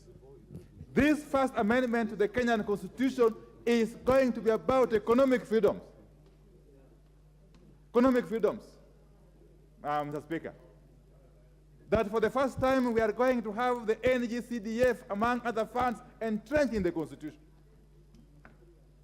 to put a stop with finality on the shenanigans that we have witnessed all this time from busybodies, Mr. Speaker. And therefore, I am very delighted that we are having this chance in our lifetime. In our lifetime, to make history, Mr. Speaker. Mr. Speaker, a lot has been said about the NGCDF, which I do not wish to belabor. But I want to concur with the Honorable John Mbadi that this ad hoc committee does not need 90 days. We don't have luxury of time. It can do this work and complete it under 30 days, so that we can fast-track this process of entrenching NGCDF, among other funds, in the Constitution. In the Constitution, Mr. Speaker. Mr. Speaker, I also want to say this, that even as we work towards entrenching NGCDF and these other funds in the Constitution, this is only going to give us a long-term solution. We still need short-term solution to the problem we are facing. And we should not lose sight of the long-term, of the short-term solution, honorable members. The short-term problem we have, which requires a short-term solution, is that we have got no NGCDF funds in the constituency accounts as we speak. And unless something happens, we may not have those funds until next year. God knows which month. So let us deal with this motion as a matter of addressing the long-term problem, whilst at the same time deal with the short-term problem. And I still insist, I wish the Honorable Chair of the NGCDF committee was here. And I wonder why he can be away. I wonder how the chairman of the NGCDF committee can be away when we're dealing with such an important motion, touching on his docket. He's consulting. And I hope his vice chair is here and other members. Mr. Speaker, we want the members of the NGCDF who are here and who are listening to me. Members of the NGCDF committee, you are there. You are supposed to have convened a meeting with the CS National Treasury and the Attorney General this week, here. That meeting never happened, for whatever reasons. You owe it to us as a parliament that you should have come back to us to explain to us why the meeting never took place and when it's going to take place. Because in under 2 weeks, without necessarily preempting debate, this House is adjourning for a long recess. So we are facing a serious threat to the future of our own children. I heard the Honorable Kimani Chungwa say that he's not sure how the children will go to school on 23rd of January. Mr. Speaker, children will not only have problems reporting on 23rd January to school. There are some of them who have spent a whole third term at home. Mr. Speaker, they are children of poor Kenyans who have spent the whole of this third term at home on account of lack of school fees, which was previously being catered for by the NGCDF. They are facing a situation where they will again not report to school for the first time on 23rd of January. So this is a serious matter, Mr. Speaker. And I suppose and I hope that this House will come up with a solution to address the immediate problem which we are facing, even as we address the long-term problem by entrenching the MGCDF and these other funds in the Constitution. Thank you, Mr. Speaker. I support.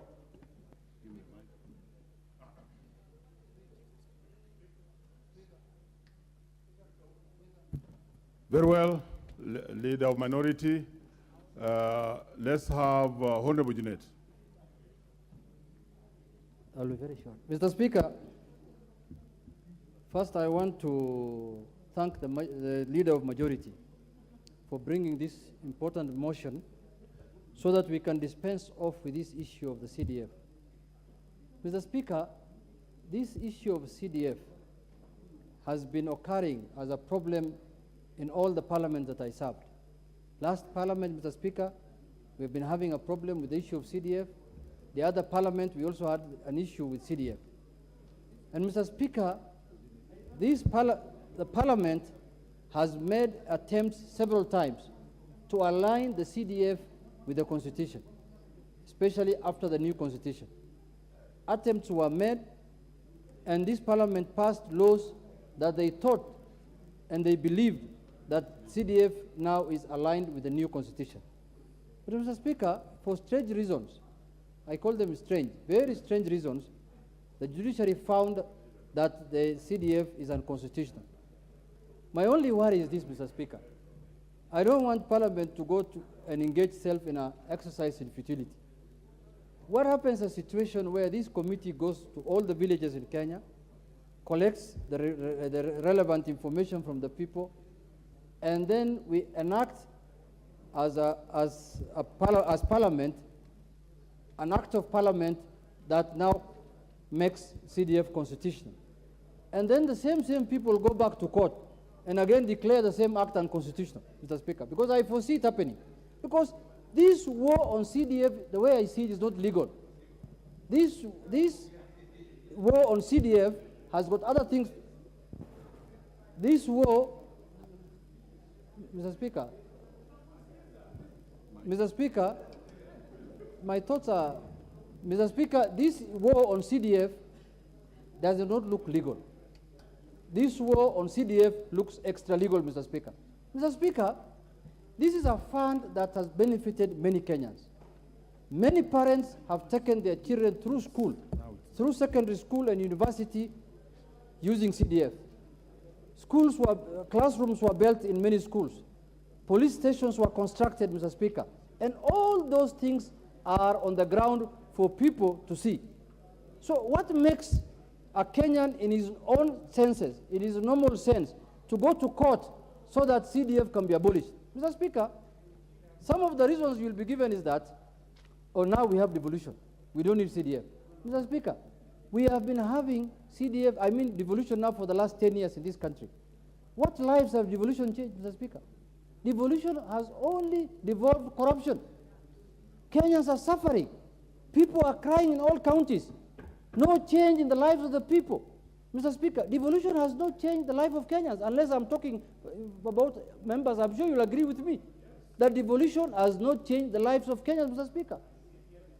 But CDF goes directly to benefit the ordinary citizen, Mr. Speaker, who's on the ground. Mr. Speaker, now with all the failures of devolution, with all the failures of devolution, with no CDF, and for you to get development from the national government, Mr. Speaker, the president must visit your locality. That is the only time you can get development in Kenya. That's how the country has been structured, that you have to wait until he appears in your territory, like the way Jesus is coming back. Then is when you tell him, oh, the schools are in problems, we have problems of roads. You can see now some of the members trooping from the minority side to government that they are looking for development. Why should you look for development when money is a constitutional right? It's a right for you to, you are paying taxes, Mr. Speaker, like any other Kenyan. You don't have to beg for development. It's a right. It's a constitutional right. For roads to be done in my constituency is a constitutional obligation. Any government that is in place must do roads in my constituency. I don't have to beg for anyone to do roads in my constituency. And I don't have to wait for the president to come to my constituency so that I get development, Mr. Speaker. If that is what it will take me to wait, I will wait. And we'll wait until the cows come home, Mr. Speaker. Mr. Speaker, this country has moved on. Under the new constitution, Kenyans are empowered constitutionally. You don't have to ask for any favor. You don't have to lick anybody's boots so that you get development in your constituency. Mr. Speaker, this CDF is a constitutional obligation. It's a constitutional right. They are saying it's unconstitutional. But, Mr. Speaker, it is the act that has just been nullified by the courts, Mr. Speaker. I strongly believe that act had aligned CDF completely with the Constitution because there was no role of the Member of Parliament according to that act, Mr. Speaker. That CDF was being operated by a board. The board is the one that sits with the people in the constituency and they identify which projects they want done in that constituency. Then the board submits those proposals to the CDF board, and the CDF board now funds those projects, Mr. Speaker. But, Mr. Speaker, you remove CDF. Then you see the corruption and the lethargy that's in the devolution of this country. Then you expect me to wait until the president comes to my constituents for me to get development. Mr. Speaker, many Kenyans are going to suffer. If we go that way, many children will not go to school. Many children will not be taken to, will not have police stations for security. And I don't know when the president will come to my constituency so that I can ask for development. Mr. Speaker, we cannot suffer. We cannot suffer when we have mechanisms to help our people. When we are the law-making body, Mr. Speaker. So, Mr. Speaker, I urge the committee that has been formed that's being formed through this motion that they must expedite this matter. 90 days, I know, is what the standing orders have given, that they should report back within 90 days. But, Mr. Speaker, they are also members of this House. They know the urgency of the matter, Mr. Speaker. This is just collection of views from the people. They can divide themselves into groups and they collect information. And I can tell you, I can promise you today here that the information that this committee is going to get from the villages, from the people, Mr. Speaker, will be shocking. Because every Kenyan, every village they go will testify that either my child or my parent or somebody, a relative, must have benefited from CDF in terms of schooling, in terms of roads, and in terms of security, Mr. Speaker. You will see when this committee starts doing their public hearings, Mr. Speaker, you will be shocked the overwhelming response that this committee will get from the people of Kenya, Mr. Speaker. I wish this kind of public engagements could be done on other funds, including even devolution, Mr. Speaker. If you ask today Kenyans, what are your thoughts on devolution, you will be shocked. The kind of feedback you will get from the Kenyan people. Mr. Speaker, I don't want to belabor the matter, but I want to say, personally myself, I believe that the issue of CDF is not a constitutional issue, it's not a legal issue. This is a conspiracy. It's a conspiracy in the country to fight CDF, Mr. Speaker. And the judiciary is being used to execute that conspiracy. And as you know, the executive will not support it. Now, with this economic crunch that they are facing, they will be happy every year that they will not be required to send 40 billion, 34 billion to the constituencies. That is money now they can use on other things, Mr. Speaker. You will never see the executive supporting this idea. Politically, they will support. You will see them doing political statements for political posturing, that CDF is an important thing. CDF must be enacted. But in the real sense, let this committee start working. One of the impediments they will face is from the executive, you will see, Mr. Speaker. I can promise you that. You remember in last parliament, Mr. Speaker, it was very difficult funding CDF. We used to get our money, as CDF, like drops of water, Mr. Speaker, like capsules, Mr. Speaker, that the minister has to appear day in, day out in parliament here, then promises, oh, we will send 1 billion shillings this week, we'll send 2 billion this week. You remember? Mr. Speaker, the executive is not interested in CDF. I know. Don't be cheated. I want to tell my colleagues from the other side, from Kenya Kwanza, don't be cheated. The executive is not in support of CDF. They want members of parliament to be capacitated members of parliament not to be able to attend to issues that can help their constituents, so that you can go and kneel before them and beg them, and then you raise up your hand like you're talking to Jesus. Mr. Speaker, we know them. We have been here long. And then you wait for the president to come on Sundays, or the deputy president, you start, oh, Your Excellency, my school is dilapidated. Oh, my Excellency, our children have not gone. Then he starts giving you 100, 200,000. Then he tells you, oh, mubaki vile vile mulikuwa, Mungu atawagalia siku ingine. Asanteni sana. Thank you very much, Mr. Speaker. With those few remarks, I contribute. Very well. Honorable Lilian Gogo, Rangwe. We shall, of course, balance, but for gender purposes, William Gogo, you may proceed.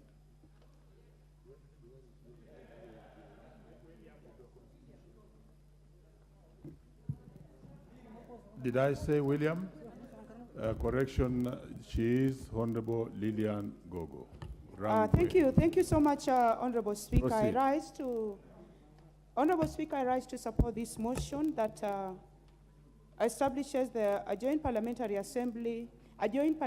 ad hoc committee on a legislative proposal to amend the constitution to entrench specialized funds, and I want to make specific mention, Honorable Speaker, of NGCDF. Honorable Speaker, before I proceed, Honorable Speaker, I probably would want to ask you this, my Honorable Speaker, who is slowly bewitching Kenyans? Honorable Speaker, I have a matter that I'm asking. Who is bewitching Kenyans? Who is slowly bewitching Kenyans to the extent, Honorable Speaker, that we want to put the poor Kenyans and relegate the children of the poor to the back, to the extent that they cannot go to decent schools, to the extent that they cannot have bursary to go to school? Who is bewitching Kenyans, Honorable Speaker? What kind of a nation are we going to have where the children of the poor cannot go to school? And which is this NGO that does not want the children of poor Kenyans to go to school, Honorable Speaker? And may I ask, Honorable Speaker, if you know, Honorable Speaker, the pin of the house of the presiding magistrate or judge, so that I can take 14 school buses of poor students from Rangwe, and then I go and empty it on, they empty these children in the house of this particular magistrate or judge, so that they can take these poor children to school. When they have to make certain ruling, do they have empathy? Do they have compassion? Must we belabor on the issue of NGCDF, Honorable Speaker? Do we have to beg on behalf of poor Kenyans, whose poor parents still go ahead and pay taxes, Honorable Speaker? And as far as this matter is concerned, I would urge the committee to move with speed, ban the midnight oil, Honorable Speaker, and bring back a report to this House, Honorable Speaker. Honorable Speaker, this is a matter of national concern. And my constituents from Rangwe constituency keep calling me, and they are saying, Mheshimiwa tafadhali, please don't remove NGCDF. This is a fund that is known to Kenyans. Even the poorest of the poor, Honorable Speaker, is aware that the only thing that they can lay their hands on, the only development that they see at the ground, what makes their classrooms, what pays bursary for the children of the poor, is the National Government Constituency Development Fund. And it has nothing to do with the MPs. Honorable Speaker, a process has been started. We have a committee in place. But we also need, through your chair, we need a kamukunji of members and the people who are posing this matter. We need a kamukunji, Honorable Speaker. When it comes to matters CDF, Honorable Speaker, we need an equalizer in education. A poor daughter of a poor maid, I could not have stepped in this house, Honorable Speaker, if it were not for the grace of God, Honorable Speaker. And if it were not for education, I would not be speaking in clear English, Honorable Speaker. Why do we want to deny the children of the next generation education? And that notwithstanding, Honorable Speaker, I just hear it is not confirmed. I don't know how true it is, Honorable Speaker, that someone is saying that they are intending to increase school fees in January. Between November and January, where are parents going to get money of that increased school fees, Honorable Speaker? On another lot, you hear that the government is not going to fund public universities. On another lot, you hear, Honorable Speaker, that NGCDF is unconstitutional. We are going to go as members of National Assembly, people with delegated sovereign authority of the great people of Kenya, to work on this matter, NGCDF, until it's going to be entrenched in law. It is going to be entrenched in our constitution, Honorable Speaker, so that we don't have vagabonds moving around denying the children of poor Kenyans, children of people, mothers, single mothers, children, orphans who are abandoned. If it is not for CDF, Honorable Chair, where children, orphans get full bursary, running up to about 53,000. Full bursary so that they can go to school, Honorable Speaker. This is a matter that touches on every legislator on this House. And it is also proposing to entrench other funds. These are funds that are not going to individual pockets, Honorable Speaker. These are funds that are going to the lowest. Ngegu Beach, we are doing a beautiful police station. We have done a beautiful police station in Diru in Kagan Ward. And we are doing the NGCDF in Rangwe constituency, Honorable Speaker, is making a sub-county headquarters that is even going to have an Uduma center that is going to bring services closer to the people. These people who are against the CDF, why do they want to take us back to the Harambe system to build our schools so that we can go to our knees and beg the executive, Honorable Speaker, to come and build our schools? This particular fund, Honorable Speaker, goes across the constituency, all the 290 of them. When development is happening in Rangwe, it is happening in Wajir, it is happening at the coast. This is a fund that is not discriminative, Honorable Speaker. I am going to say, for purposes of records, Honorable Speaker, that the more we are going to suppress the poor of this country, the more we are going to be cast as a nation. And a time is going to come, Honorable Speaker, when we will go back to God and cry for punishing his poor. And God is a God of the poor. When we continue sitting in the comfort of our beautiful seats in the courts, and we don't even go to our rural homes and see what CDF has done, I am telling these people who are making rulings in the name of the judiciary, go home and see what CDF has done.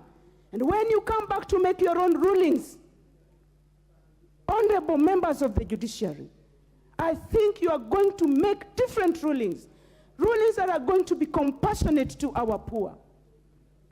Right now, everybody is following this matter across the country. They want to know what is the fate of CDF, Honorable Speaker.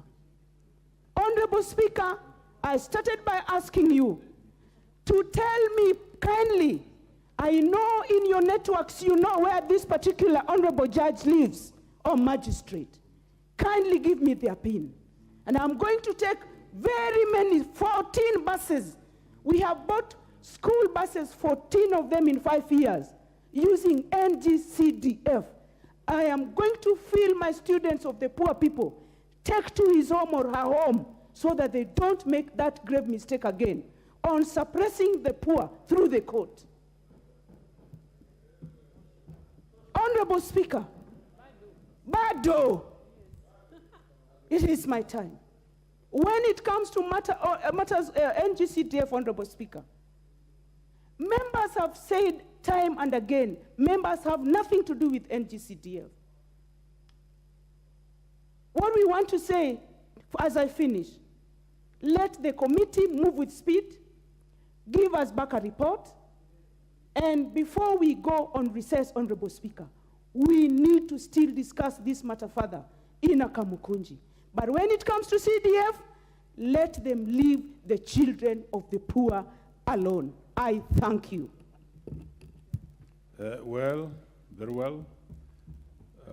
Every member has 10 minutes, and if a member has content, we have no otherwise but to allow the member to proceed until when the 10 minutes are over.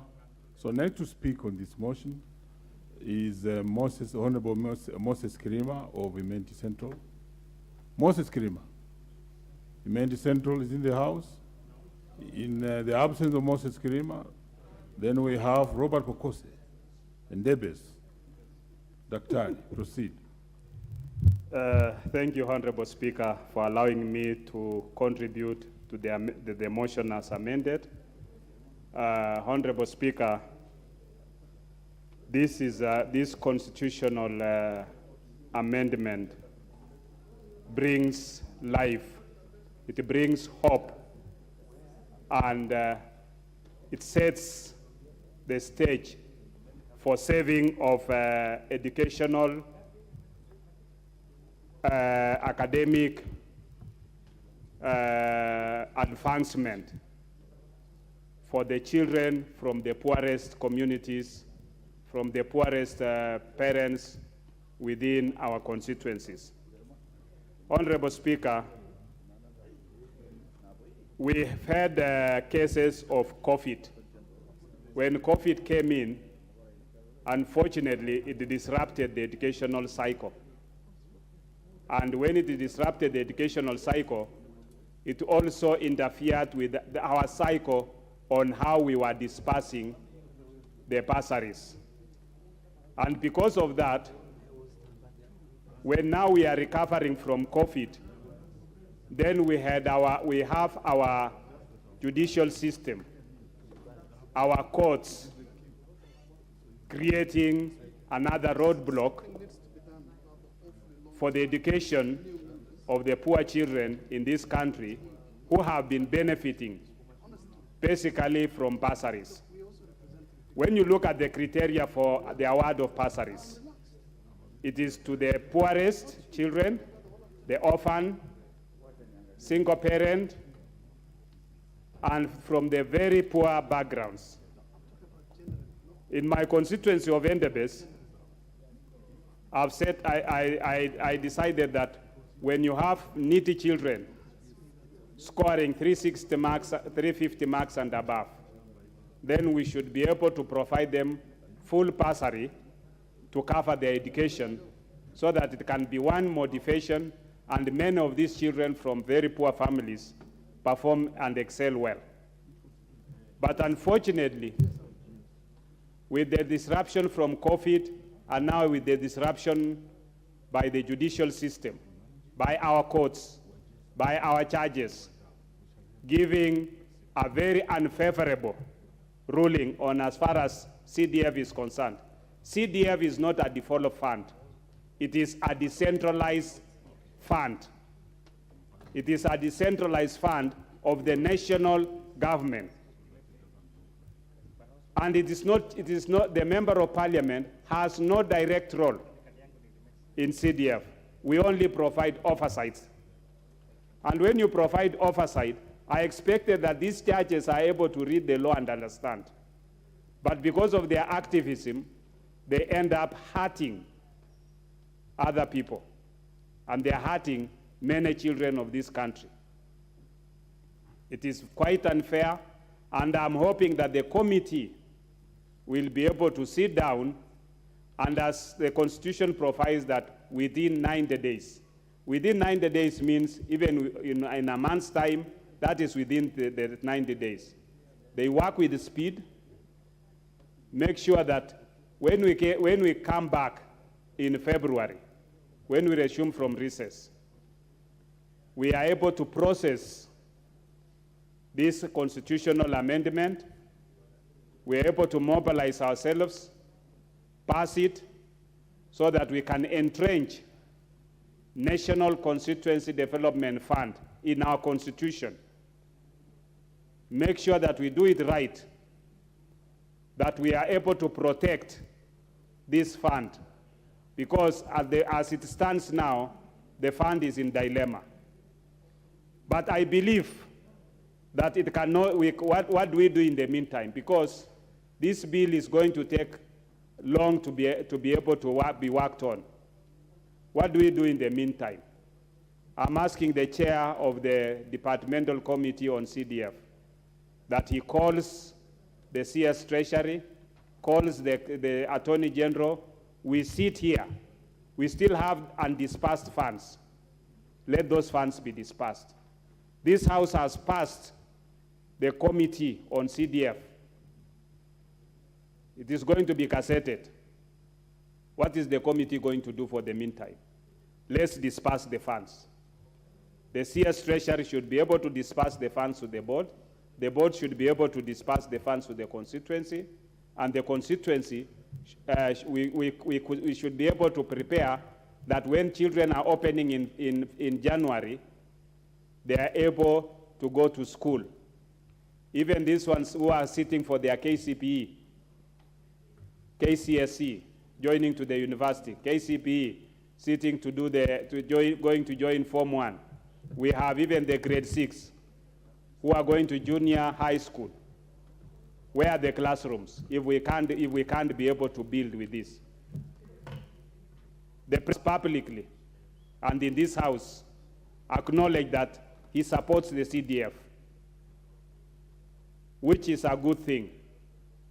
And I think the rest of the executive should support the president to make sure that CDF is actualized and is made to be able to deliver on the services, especially bursary, construction of classrooms, construction of the offices of the chiefs and assistant chiefs. I saw the other day our CS for Interior, Professor Kithure Kindiki, visiting Kilifi and saying that we need to put money to put offices for the assistant chiefs, offices for the chiefs, and make sure that everything, the provincial administration are working in a good environment. That can only be actualized through CDF. So, Honorable Speaker, to me, I think we need to have action plan that before we break for our recess, we need to have a kamkunji in this House, through you, the Speaker, that the CS and the Attorney General, who happens to have been the former Speaker of this House, should be able to move with speed, come here to this House, let's have the CDF actualized, let's have it running as we do the amendment. With those few remarks, Honorable Speaker, I want to give others also time to be able to contribute. I support. Honorable Member Joshua Mwalio, Masinga constituency. Thank you, Mr. Speaker, for giving this chance to speak on the NGCDF. Having been a member of the NGCDF for 5 years in last term, and even this time I have been placed in the same committee, I am conversant on the CDF matters. And I think this is a great moment that we are debating about the release of the CDF and also the Ando committee that has been able to be passed in this House to be able to work on entrenching the NGCDF in the Constitution. You remember that last year we had the same exercise of putting 5% in the NGCDF so that it can be the percentage that is allocated from 2.5%. And the committee of NGCDF was able to move around all the 47 counties for 30 days. So even this Ando committee can be able to move and collect the views of the public within that stipulated time. so that we can be able to entrench this in the Constitution, we move on.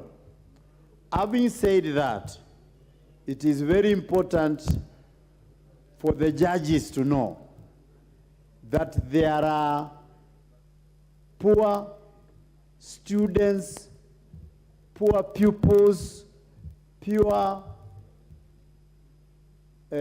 total orphans that are only sponsored by CDF, and they cannot be able to go to school unless the check comes from the office of the fund manager for them to attend school.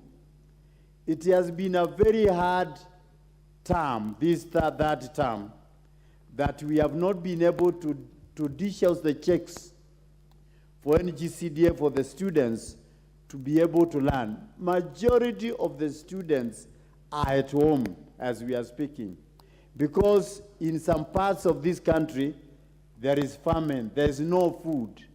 So are you going to look for school fees, or you are going to feed the children? So many of the parents have opted for the children to stay at home rather than them selling their cows for paying the school fees, but rather for them to buy food for the family. So it is a very sad affair that we have famine and we have no school fees. So what I would urge this House is to be united together. The House should be in oneness as we call for the Kamukunji, for the CS Treasury and the AG to come and be able to convince them that we need a percentage, because if the students who are not able to go to school this third term, it means they are going to repeat the class they were going next year, because they did not do the exam. So we don't want to punish our children. Even a notice is normally given, even if you are going to be given a bad notice, plus to be given a bad notice, you need a notice. Even if it is a notice of 5 years, we should have been given by the courts that after this term, we shall stop the NGCDF, rather than just putting the brakes. All the students that were fully sponsored by NGCDF, they stay home. All the university students that are sponsored by NCDF, they stay home. So I would like to urge this honorable House to unite and be able to ask, even if it's for the first quarter of the NGCDF, to be released to every constituency so that we can deal with the matter that is pressing us of school fees and taking the students even to Form 1, others to the university, others to the next classes. So I think everybody will come to his own senses that surely the thing that this country is going through is not the best, because we are not doing justice to our students, to our children, wherever, because they are used to the members of this House trying to give them the bursaries in their schools. Number two, we will have a lot of waste if NGCDF is not released, because there are so many projects that we are going on. There will be no value for money because there will be stored projects all over this country. So the best thing is for the NGCDF to be released so that we complete all these projects and we continue the way we have been continuing. If I give an example, my constituency, the only project is seen in that constituency is the money that comes from the NGCDF. Whatever comes from the county government is actually cannot be seen. For the last 5 years, only 5 boreholes were done in my constituency, which is very negligible compared to whatever was able to be done by NGCDF. So my argument will be, let us be released the NGCDF so that life can be smooth the way it has been for our students, for our projects, and for everybody that depends on NGCDF funds. For those few remarks, Honorable Speaker, I support the ad hoc committee. Very well. Honorable Florence Zematia. Next.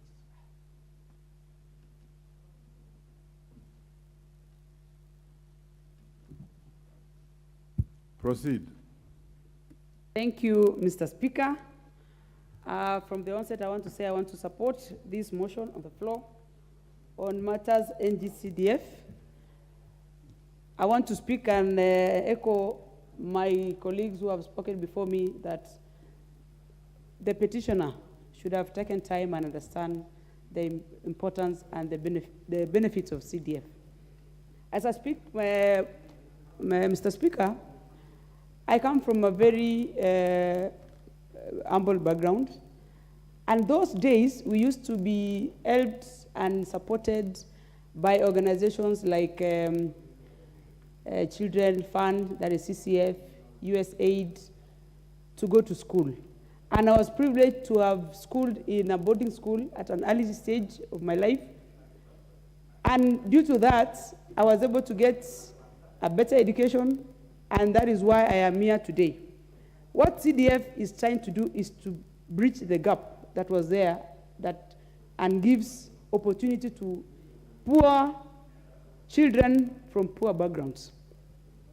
Also, CDF has also complemented a lot of development, right from the national level and the county level.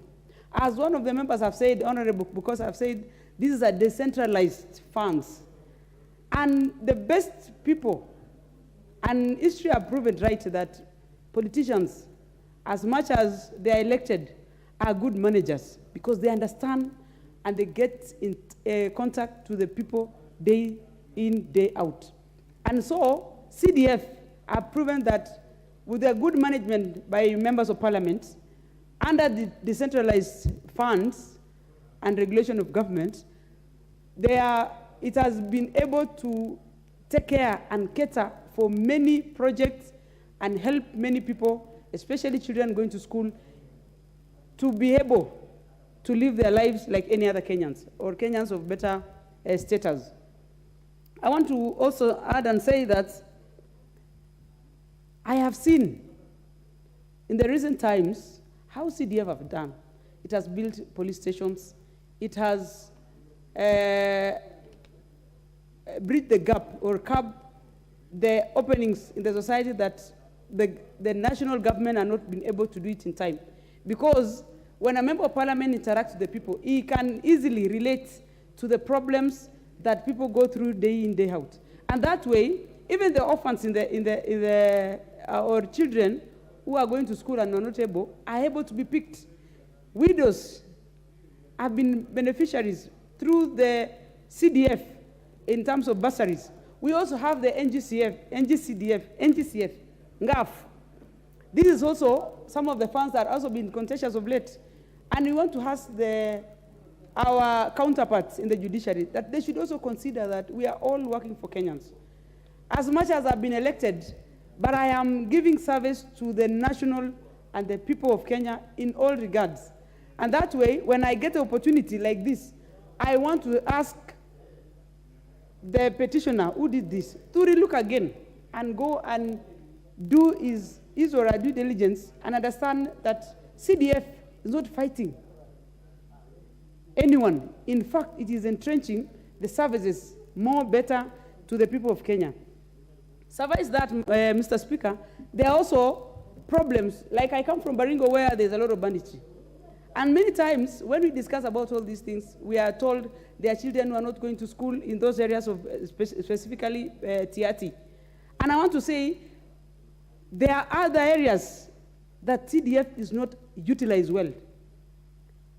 And this one, probably going forward, as a Member of Parliament, Baringo County, I have noted with a lot of concerns that there are areas in my county that don't utilize CDF because those are places you don't see schools that have been built, probably.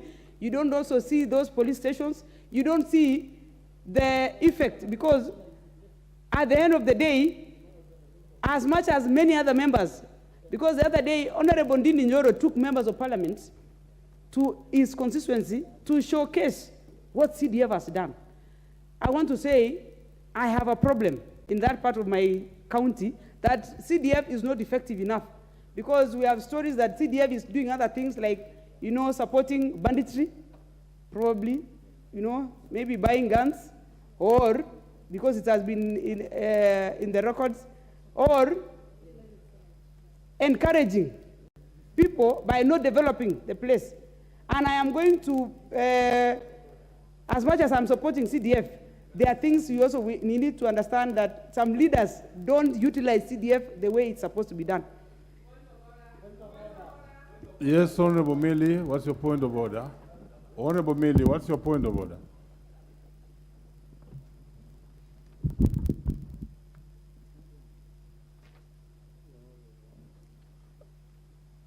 Give Honorable Millie the microphone. Oh, please. thank you, Mr. Speaker. Mr. Speaker, even though I don't wish to interrupt my very good friend, Honorable Florence, but is she in order to mislead this House that CDF is used to buy guns and things like that? When indeed, because when you actually say you are supporting CDF and furthering fallacies about CDF, then you're actually setting up Kenyans against CDF. CDF has a very clear structure and a clear system that nobody can buy guns with CDF. So is she in order to mislead this House? And I would want to encourage that maybe one of the things, I wish I could also have sought for a point of information, then I would be able to inform her clearly how CDF works. But perhaps another member could do that. But you are really out of order, misleading the country about what CDF can do or not do. Thank you. Order, Honorable Florence. Really, this is a house of records, and it's very important that when you pronounce yourself on certain matters, especially weighty as they are, you really must be able to substantiate. So therefore, proceed, but really stick on issues that you are able to substantiate. Standing guided, Mr. Speaker. But as I said the utilization in other areas. That one I stand guided. And going forward, Mr. Speaker, I want to say for sure CDF has done its bit. I have seen projects, but I would also encourage that even as we fight for CDF to come back, and it's going to come, and and GAF too, that we are going to be appreciative if the society understands that CDF is actually important like any other part of government. Thank you, Mr. Speaker. Very well. Next is the Honorable Adan Haji, Mandera West. Is Adan Haji in the house? Adan Haji. Okay, in the absence of Adan Haji, next is Honorable Joanna Ngeno. Proceed, Joanna Ngeno. Thank you, Speaker. I really don't want to delve so much on this particular topic, Mr. Speaker, because many of us have conversed it on several occasions. And especially at a time when the kitty has been halted by the courts. The courts who, I believe, never properly or never understood the major intention of the activists who went to court. Mr. Speaker, sometimes you wonder why Kenyan people question matters which are, or which goes to the main artery of the poor population, and leave matters that are actually destroying the country completely. There has been a lot of corruption in this country in the previous years. Corruption that have eaten into the core of this country. But no one is going to court about it. There has been so many people in this country who have stolen billions and trillions of money, Mr. Speaker, and they are walking in the streets scot-free. And no one is actually looking at how we can arrest those people, make them pay the money they have eaten from this country, Mr. Speaker.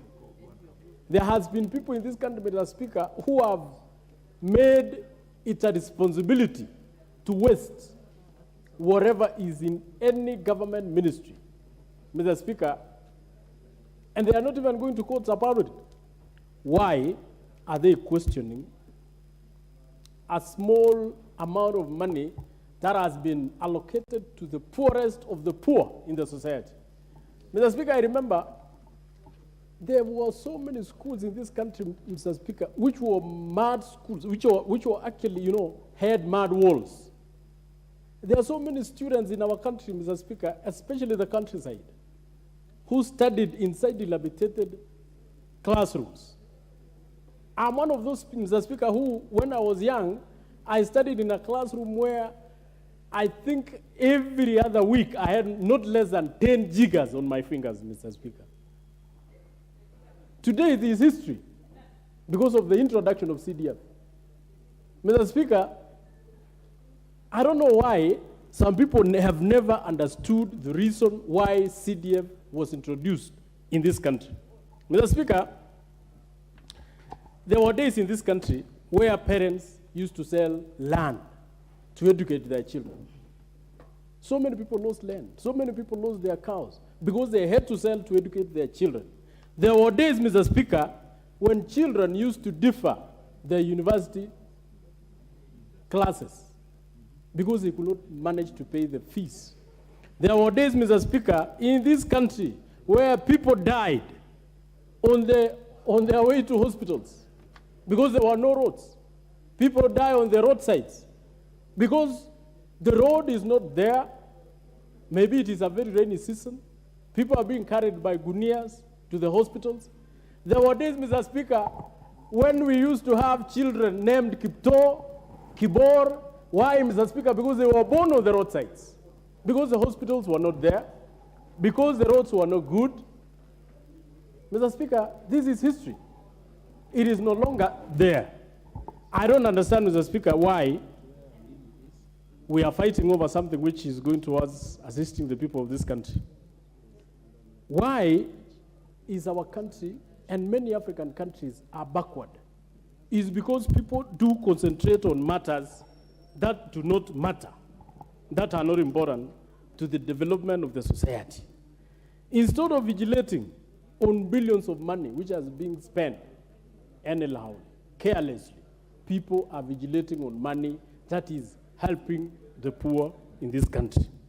Instead of arresting big corrupt individuals, we are fighting over small allocations to the poor. Mr. Speaker, I don't want to say much. I just want to say it is the responsibility of this House so that we will not also be whining day and night. Article 95, Article 94, Mr. Speaker, and Article 96 give this House the powers to legislate, to make any law in this country, Mr. Speaker. And I think it is now our responsibility to ensure that we amend the Constitution, entrench the CDF and GCDF in the Constitution, so that even the generations, it may not even be for the current generation, Mr. Speaker, but we also need to be, to ensure that the next generations benefit from the amendment of this Constitution. Mr. Speaker, law was created to help man, not the other way around. Law was not created, man was not created to help laws. Laws were created to help men and women. Mr. Speaker, that is why we are in this House. We are in this House to amend the law. That law was meant to help us. And if there are some sections in that particular constitution which are not helpful to the humanity, Mr. Speaker, it is our responsibility to amend it. And I'm urging members, let us stop whining. Let us put our efforts on the amendment of this particular constitution. The committee, the ad hoc committee, which has been which has been picked, Mr. Speaker. I'm only urging them, just do your responsibilities, even in 30 days, but ensure you go to every village, every corner in this country. Ask the people, what do they want with this allocation? If they want it removed, then bring it here. We will remove it. If they want it entrenched in the Constitution, bring it here. We will entrench it in the Constitution. And whoever wants to court, whoever wants to go to court, they can go to court, any court in this country. But we must entrench CDF in the Constitution, just like we entrench the devolution in the Constitution. Mr. Speaker, I wish to support, and I'm asking the members who are going to do the public participation, ensure that you also follow the law. Just like what the Speaker was ruling on the other minute, that we must follow the law in the composition of that ad hoc committee. We also must follow the law in the public participation and collecting views from Kenyans. Mr. Speaker, I support and I wish to support. Thank you. Honorable Midi Odhiambo Mabona, the MP for Suba North, Senior Counsel. The requests we have here are over 22, and we have barely 55 minutes to go. So if you can put in your point and save time for colleagues, it would be even better so that we are all at. Thank you, Mr. Speaker. I'll try and be brief so that other members can also get an opportunity. Mr. Speaker, while we are discussing here, I've noticed one of my friends on Facebook called Mtumishi Koroso is asking why the discussion on NGCDF by members of parliament is very emotive. In fact, he has made a reference to Lillian and saying Honorable Lillian Gogo, why she's very emotive. And I want to say that the reason why this is emotive is because we deal directly with members of the public, and like him, he deals with people on Facebook, but we deal directly with members of the public. Mr. Speaker, I can actually cite a case in my own constituency where people used to ask me to contribute to funerals, and I'd give very little, sometimes at most 500, but usually only 3,000 shillings. And at one point, actually, somebody asked somebody, why should I be giving such little money that will not help? But then I actually underwent a transformative situation that made me realize that that little money to me means the whole world to somebody. Mr. Speaker, I was actually told to visit a home where a woman had died the night before in Rusinga Island on Gumba Hills. And when I went there, I found that the body had been there for a day. It was covered by a net that was donated by UNICEF because they were not able to provide any preservative. They were not able to afford a coffin, even of 3,000 shillings. Mr. Speaker, they were not able to take this body to the morgue. The woman had 3 children, and these are the only people who are surviving even in the larger family. She had 3 children. The eldest was 14 years old. Mr. Speaker, I think a lot of us do not understand the kind of situations that we deal with on a day-to-day basis. We are dealing with the desperately poor people who cannot raise 3,000 shillings to bury. People who cannot raise 500 shillings to buy unga. And you want to, argue with us on Facebook. Sometimes these posh Kenyans on Facebook, sometimes when they find me in a good mood, I abuse them. When I'm in a bad mood, I block them. Because they need to go back to the ground and discover what Kenya is all about. Because CDF has helped so many people and continues to help. Mr. Speaker, the reason why I even interrupted my good friend, Honorable Florence, when she was speaking, is that the challenge we have in relation to CDF is a lot of misinformation. A lot of people think that as a member of parliament, you just go to your constituency and say, give me 1 million there for CDF. Nobody is going to give you any money. CDF has a board, which is in Nairobi. That board is the one that actually then sets up a committee, which is passed in parliament, and then they set up and hire people that then work for CDF. Maybe members may actually, the way we do even have influence over appointment of PSS and other people, we may put in a word, and that is normal in life. But on the whole, CDF is one of the best structured and best managed funds in the whole country.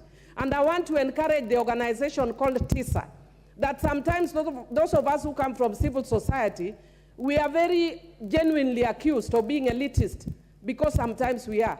I come from a civil society background, and we need to understand that sometimes we are elitist. That's why people don't take us seriously.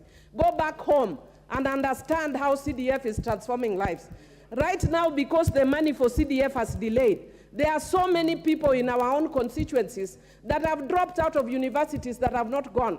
There are some that we are forced right now to sponsor. There is a boy that I've sponsored from a place called Usao who deferred his university degree, medical degree, last term, here last season. Again, he's deferring this time. I had to get money from my own pocket. How many people can members of parliament sponsor from their own pockets? So, Mr. Speaker, it reached a point where I had to say, I can't do anymore. But CDF does that to individuals that are suffering like that. As members of parliament, we can give recommendations when you see situations like that. Mr. Speaker, the other thing that I would want to say is when this committee is finally constituted, what I would want to encourage them to look at very carefully is the principle of separation of powers and how they are going to deal with it in their amendment. Because if we do not look at it carefully, the way we are looking at the issue of separation of powers, then the issue of the basic structure concept, which I so dislike, might just rear its ugly head again. So I would want to encourage members who, once this passes, that they need to look at it and also look at it vis-a-vis the principles and values that are contained in Chapter 10 of our Constitution, that talks about equity, that talks about non-discrimination, that talks about fairness. Where is the fairness when poor people are suffering? And then we want to argue. I want to thank Honorable Lillian that she was very emotive and she was saying, who has cursed Kenyans? It is not Kenyans. I want to ask who is cursing Africans. When something good finally happens in Africa, then us in Kenya, we want to kill it. Everywhere I go, in every country, I used to be a member of Pan-African Parliament. I interact with several members from other African countries. People want to know how we are managing CDF. Zambia is doing very well with it, and perhaps only Kenya. And everybody else wants to see because it's transforming lives. Mr. Speaker, I almost called names, but let me withdraw. Let it go inside. But Mr. Speaker, you have people who do not understand what's going on. And they're asking you, why should you have CDF? Mr. Speaker, what used to happen is once that CDF, when we didn't have CDF, what used to happen is that honorable members of parliament would be queuing at the executive, asking for money. Now I don't have to go and queue anywhere to ask for money. Then it gives us the power and authority to be able to deal as honorable members. Even as opposition, I can deal without going to line and queue anywhere. It gives me my independence. And Mr. Speaker, I want to conclude and even encourage my good friend Alice. I know she was out last time, so she doesn't know. I'm actually exercising my own gratitude, or not gratitude, my fairness, to cede my time, because it is not by law. So I'm actually rushing. If you notice, I'm actually rushing. So I'm actually ceding my time so that you can also have time.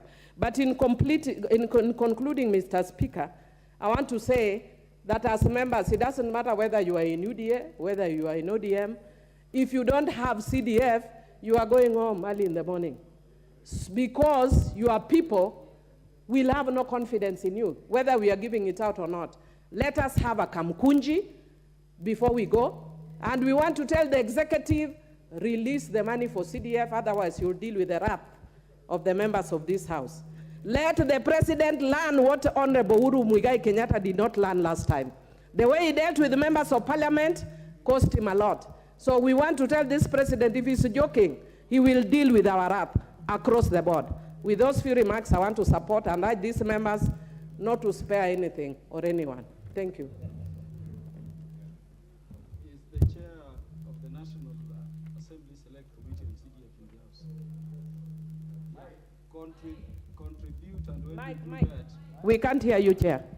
Yeah, I was asking whether the chair of the National Assembly Select Committee, so there is a problem.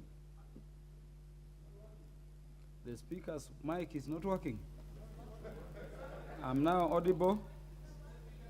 Yes, so as you contribute, Honorable Musa Sirma, also explain to the nation why CDF has not been disbursed.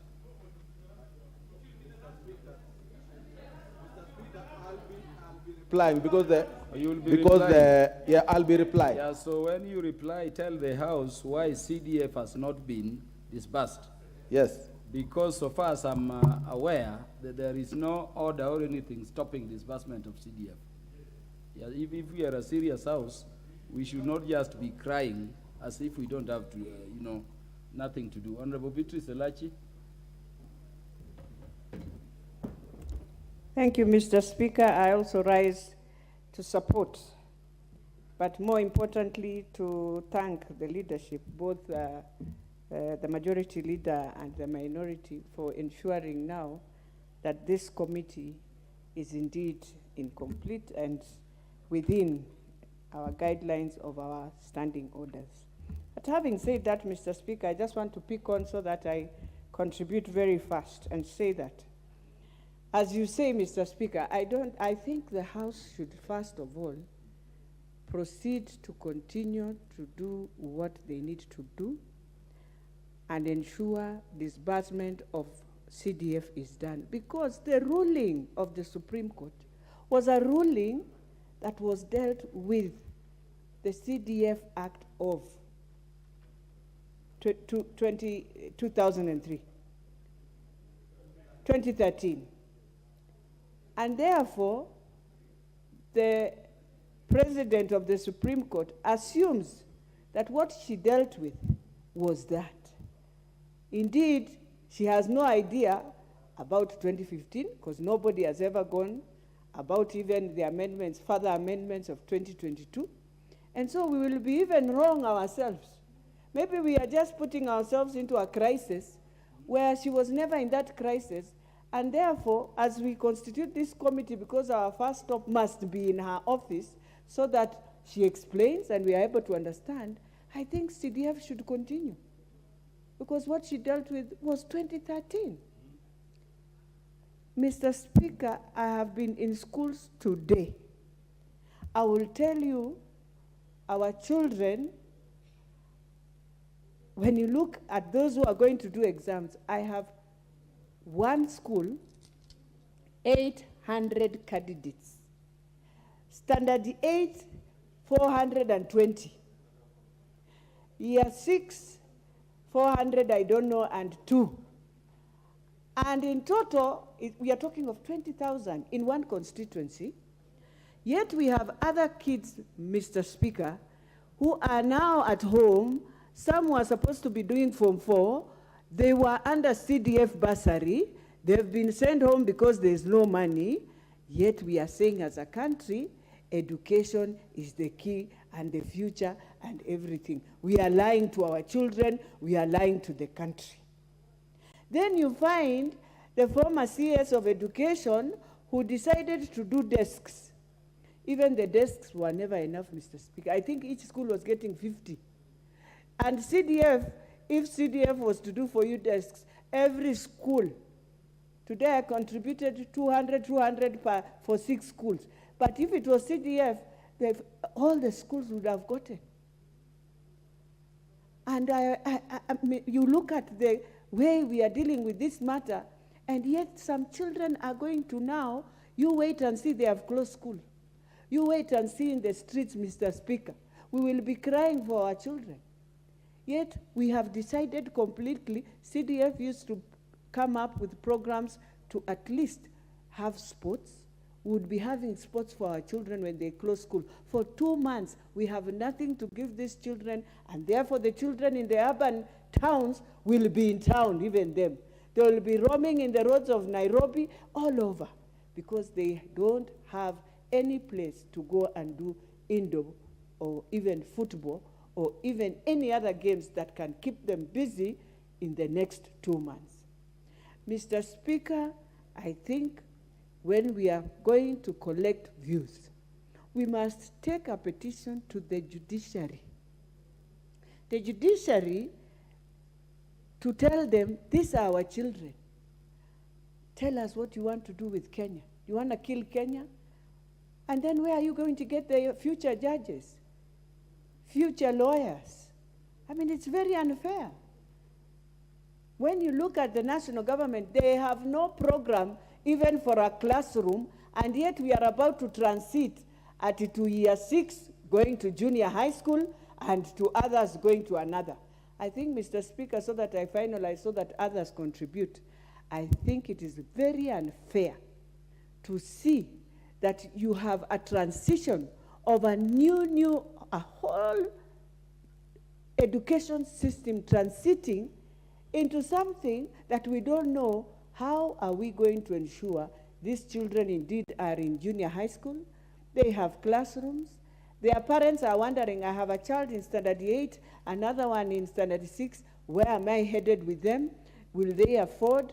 And therefore, when you look at the school fees, and this is the final, the uniform. Today, uniform in Kenya, if you are supporting one child, you are told by the school, you either find it in the school, and if the school doesn't have, they tell you where the shop is. I think the ministry and the minister must ensure he puts a cap. You cannot buy a uniform, 23,000 uniform. No shoes, no nothing, just uniform, no beddings. Mr. Speaker, I beg to say this House must be very serious, and we must put a cap also on uniforms, and we must open up that parents can go to Kenya School of Uniform to also get uniform. I beg to support. Thank you, Mr. Speaker.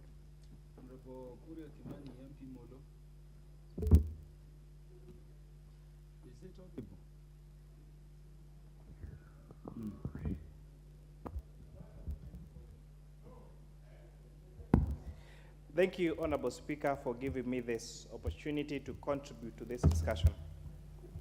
Mr. Speaker, it's very quite unfortunate that this afternoon we are spending all this time debating about only 2.5% of the ordinary revenue of the government of Kenya. 97.5%, Mr. Speaker, is going to do other projects and do other things in this republic. But this money, only 2.5% of the ordinary revenue, is what Kenyans are able to see trickle down, quote unquote, if I use that word, to every household in this republic. Honorable members here have talked about success stories of bursaries. Mr. Speaker, I am here courtesy of CDF bursary. Because when I did my KCPE in 2001 and qualified to go to secondary school, being a child of a single mother, there was no money to take me to school. And it was then the Member of Parliament for Molo, one Mukiri Masharia, that my grandfather, may his soul rest in peace, approached him and asked him to support me. And the 4 years I went to Kieni Mixed Day Secondary School, I was supported through Molo Constituency Development Fund. And that's how I was able to complete my secondary school, join Kenyatta University, and that's why I am here today as a second-term Member of Parliament, as a chairperson, Departmental Committee of Finance and National Planning. That would never have happened if there was no CDF. I probably would just be looking after goats and sheep in my remote village of Mukinyai in Molo. Mr. Speaker, this is so personal to me that in 2017, when I decided to vie to be a Member of Parliament for Molo, I found myself vying against the Honorable Mukiri Masharia, who educated me through high school and university. And it was very tricky for me. And I remember one time we met at a function. The only words I would say is, you took me to school and told me I'm the leaders of tomorrow, but tomorrow has now come. And I think that is how I was able to convince that multitude to vote for that 28-year-old man and not to that experienced one. And even to this date, he's somebody I talk to, he's someone I really respect, and he has been a great mentor to me in my life. So, Mr. Speaker, the success of CDF has many of us as examples, myself included. And how unfair would it be if we don't extend this olive branch to the millions of poor Kenyans in this country, Mr. Speaker? A lot has been advanced about CDF and the control of members of Parliament. But, Mr. Speaker, let me inform those uninformed judicial officers that we have a fund that is run through KERA, the 22% and the 10%. And the only role of a Member of Parliament is forwarding or recommending members of the Constituency Roads Committee. And then the Constituency Roads Committee just drew up a program of how the roads are going to be done in the constituency. And this, Honorable Speaker, can be seen as what has been an equalizer in doing our constituency roads. So if you're saying then that 22%, the 10% carer roles can do our roles in the constituency, and you claim then a member of parliament is not involved, and you're saying that this one is unconstitutional because there is involvement of a member of parliament, aren't you double speaking? So, Mr. Speaker, I really urge these judicial officers. You might be children of rich men and women in this country. You might have gone to privileged institutions. Most of you pride yourself in calling yourself learned friends because you went to the Massachusetts and the Oxfords of this world. Many poor Kenyans would never afford or imagine going to those schools. They school in those dilapidated classrooms, primary schools and secondary schools. And if they're not given CDF, those schools will never have the correct infrastructure to produce the next lawyers or judicial officers in this country, Mr. Speaker. We are talking about the importance of the fund to the constituents. But let me introduce a new concept, the importance of that fund to the National Constituency Development Fund Board. Because we have a whole board in this country with an infrastructure, with a total of 391 employees that are directly employed by the board. We have an average of 6 employees employed in each of the 290 constituencies, which is an additional 1,740 Kenyans. So you add to the 391 of the board, you have 2,111 Kenyans that are going to lose their jobs if this action by this court is implemented. Mr. Speaker, just the employees at the board contribute 19,827,376 shillings as payee, which amounts to 234 million shillings, 928,310 million shillings per year in terms of pay, Mr. Speaker. Yes. Need I remind you I'm a CPA, Honorable Zachary Thuku. So this means that if this decision is carried forward, we are going to render 2,111 Kenyans jobless, and from our coffers, we are going to lose 19 million per month, which accumulates to 237 million shillings per year, Mr. Speaker. Because I want to give an opportunity to others to contribute. My last point. The reason why our elections are extremely competitive and end up being very divisive is because there is a strong belief that you need to be part of government to get development in your constituencies and your counties. And this is true. Because, Mr. Speaker, we have a total of 160,000, for example, kilometers of roads in this country. And even if the government would be so gracious as to do 1,000 kilometers per year, in 5 years, they only do 5,000 kilometers. So it will take another 20 years to do only the 160,000 kilometers of road.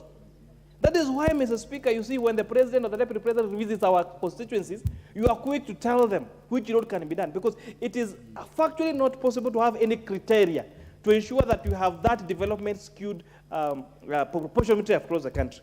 So, Mr. Speaker, if not for anything else, the Honorable Kuria Kimani is just here at the floor of this House, courtesy of CDF. And I'll pray and hope that we will provide this chance to millions of other Kenyans. I thank you, Mr. Speaker. Honorable John Waluke is back to the House. Give him a chance to talk.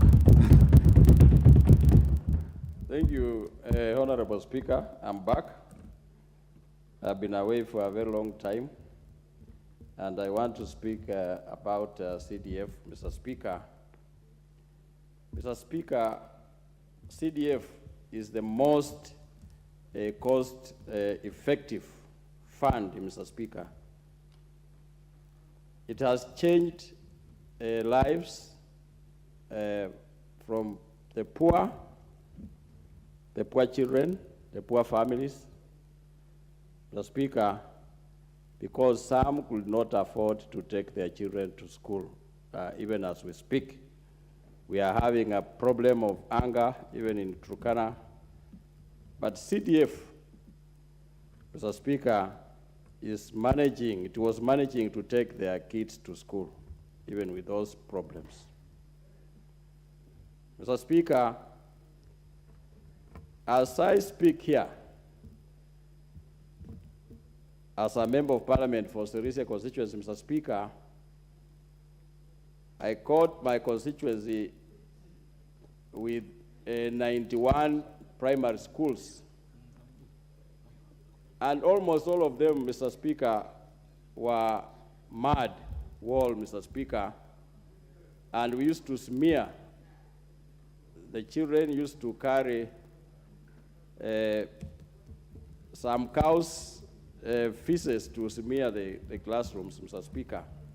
But now we have managed, Mr. Speaker, I have managed to almost, with the CDF committee, to bring up almost 68 schools afresh, permanent, courtesy of CDF, Mr. Speaker. So, Mr. Speaker, people who are instigating to remove CDF, Mr. Speaker, sometimes you think that they are not normal. Because it is seen. Today, Mr. Speaker, I was so proud on this road, the Uhuru Highway, where I saw the passes, Mr. Speaker, about 28 passes, they were just passing. And I even told my podcasters and my drivers that, look at those passes. And there are people outside there who are saying that CDF should be removed, Mr. Speaker. 8 of them, Mr. Speaker, are fully funded by CDF.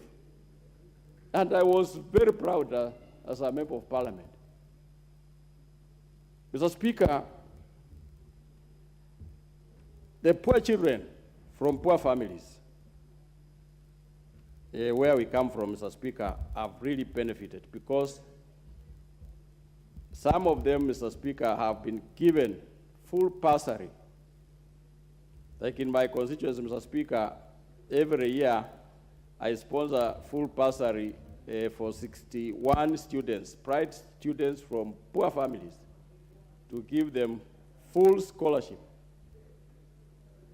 And this is, Mr. Speaker, without CDF, NG CDF, Mr. Speaker, those children could not make it to go to even high schools or universities.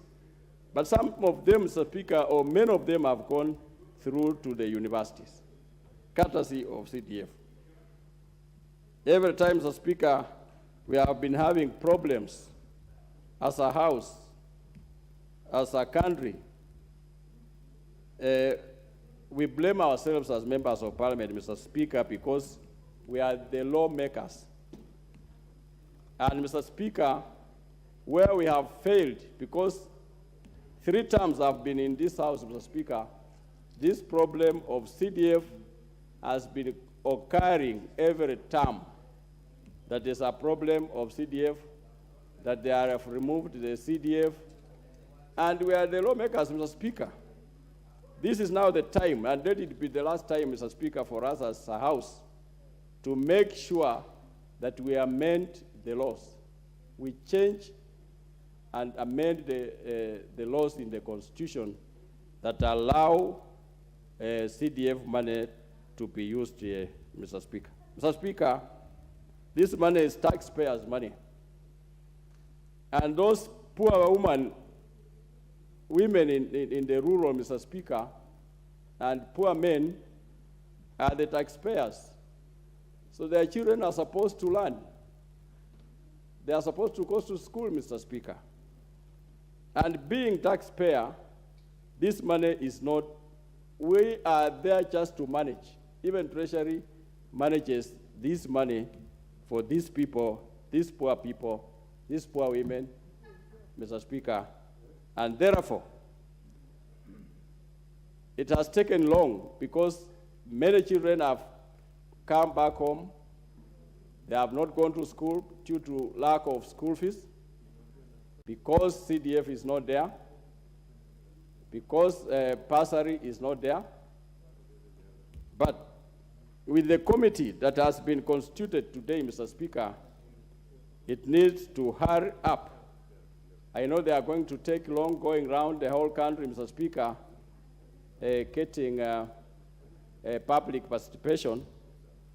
But, Mr. Speaker, when they come back, Treasury should release billions of money because they have been saving money on their account for CDF, Mr. Speaker. Therefore, Mr. Speaker, there will be no complaint for them to say that the court stopped CDF bursary or CDF. Mr. Speaker, this is their time almost from last year, from the time we went to elections up to date. Mr. Speaker, they have got enough money and enough time to make sure that the money that should be released with immediate effect, Mr. Speaker. Mr. Speaker, many countries have come to this country, Mr. Speaker, to our country to learn how we use CDF.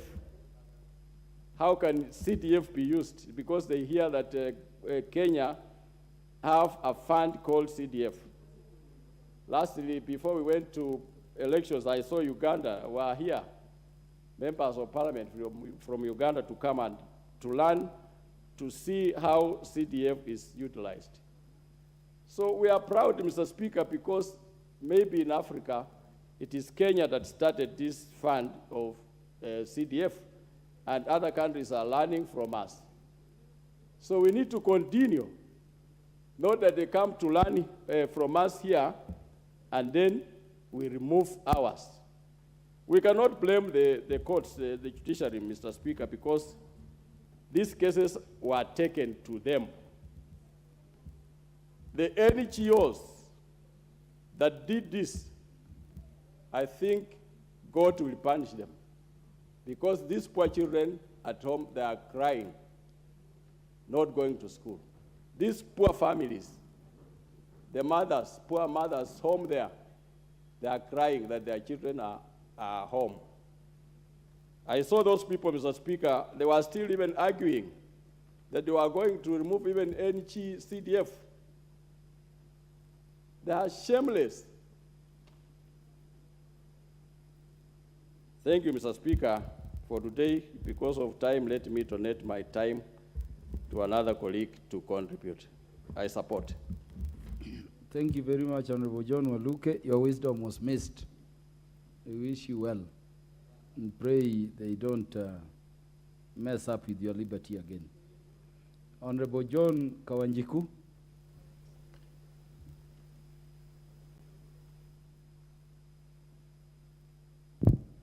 Thank you, Honorable Speaker, for giving me this opportunity so that I can contribute to such great, important matters of our republic and the matter that concern the people that we represent. Mr. Speaker, may I take this opportunity to say that, first of all, the NGO that took the matter to court, and also the judges that made that ruling on that particular time. It is actually against, I'm even looking for better words to describe them, because I think they live in an illusional world whereby they don't understand whatever happens to the common mwananchi in our constituency. Mr. Speaker, let me say that because I came to this house through a by-election, and I was able to support 8,000 students within a period of 1 year, to give them bursaries so that they can be able to see the doors of high school, because they were not able to raise the school fees that were demanded by their public secondary school. Mr. Speaker, in the country that we are living, even to raise 100 shillings so that you can be able to support your family with a daily bread, it is becoming an issue in our country today. So this bursary and this NGCDF came in handy. Some of the people who are able to be members of this house, they have been able to be here because of the bursaries that were given by their CDF and through their members of parliament. Mr. Speaker, it will look bad on us if we can only be able to fund our children to go to high school and other public schools, but the children of our poor people, peasants, watu ambao, those people who are not able to raise the school fees, cannot be able to go to school because of a judgment that was made by a judge sitting in Kilimani or Milimani High Court, without putting into consideration what those people will go through. We have already received millions of calls by now, people asking us when we are going to disperse our bursary because they have not been able to maintain their children in high school. Mr. Speaker, the things that we have been able to do through NGCDF, even coming up with new high schools in my constituency. For example, as we speak, there is a high school that we are constructing because of the numbers of students who are in public primary school, and we need 100% transition from public primary school to public high school. We have constructed new high schools to give those children opportunity to learn so they can also become better people in our society. Through CDF, we have been able to reduce the number of people, or probably people without employment, because some could not have managed to get employment because of lack of education, Mr. Speaker. May I say that we must come together as a house, regardless of which political side you come from, whether in Azimio, whether in Kenya Kwanza, and support one agenda and make sure that the CS for Treasury, by now, or probably before we go to recess, he will have released the money for the CDF so that we can be able to plan and make sure that those students and other projects that are ongoing in our constituency have been able to be fully functional. We have been able to support them, and we make sure that we maintain those students in our school, in our public school. Mr. Speaker, let me say that CDF has been a good fund that has been managed very well. We have seen our constituencies that have done exceptionally well by making sure they renovate their public schools, giving the students a better opportunity to learn and better environment so that we can be able to make sure that we have 100% transition from public primary to public secondary school, and then maybe after from public high school, probably to university, and make sure we give them an opportunity to become better people within our society. Mr. Speaker, I therefore stand and support this ad hoc committee, and we demand that through your office, Mr. Speaker, before we go to recess, you make sure that we have a Kamukonji, so that you make sure that the CS for Finance, the Attorney General, and the members can deliberate on this matter, and at the end of the day, we can be able to unlock whatever is a problem, whatever has been an issue, so that we can, by the time we go back to, by the time we are going for recess, we can also be able to action and support those students who are looking up to us to provide for them bursary and to make sure that they're in public, that they're in school, so that they can support their future and so that they can support their family. Thank you, Mr. Speaker. Honorable Alice Nganga, MP, Thika Town.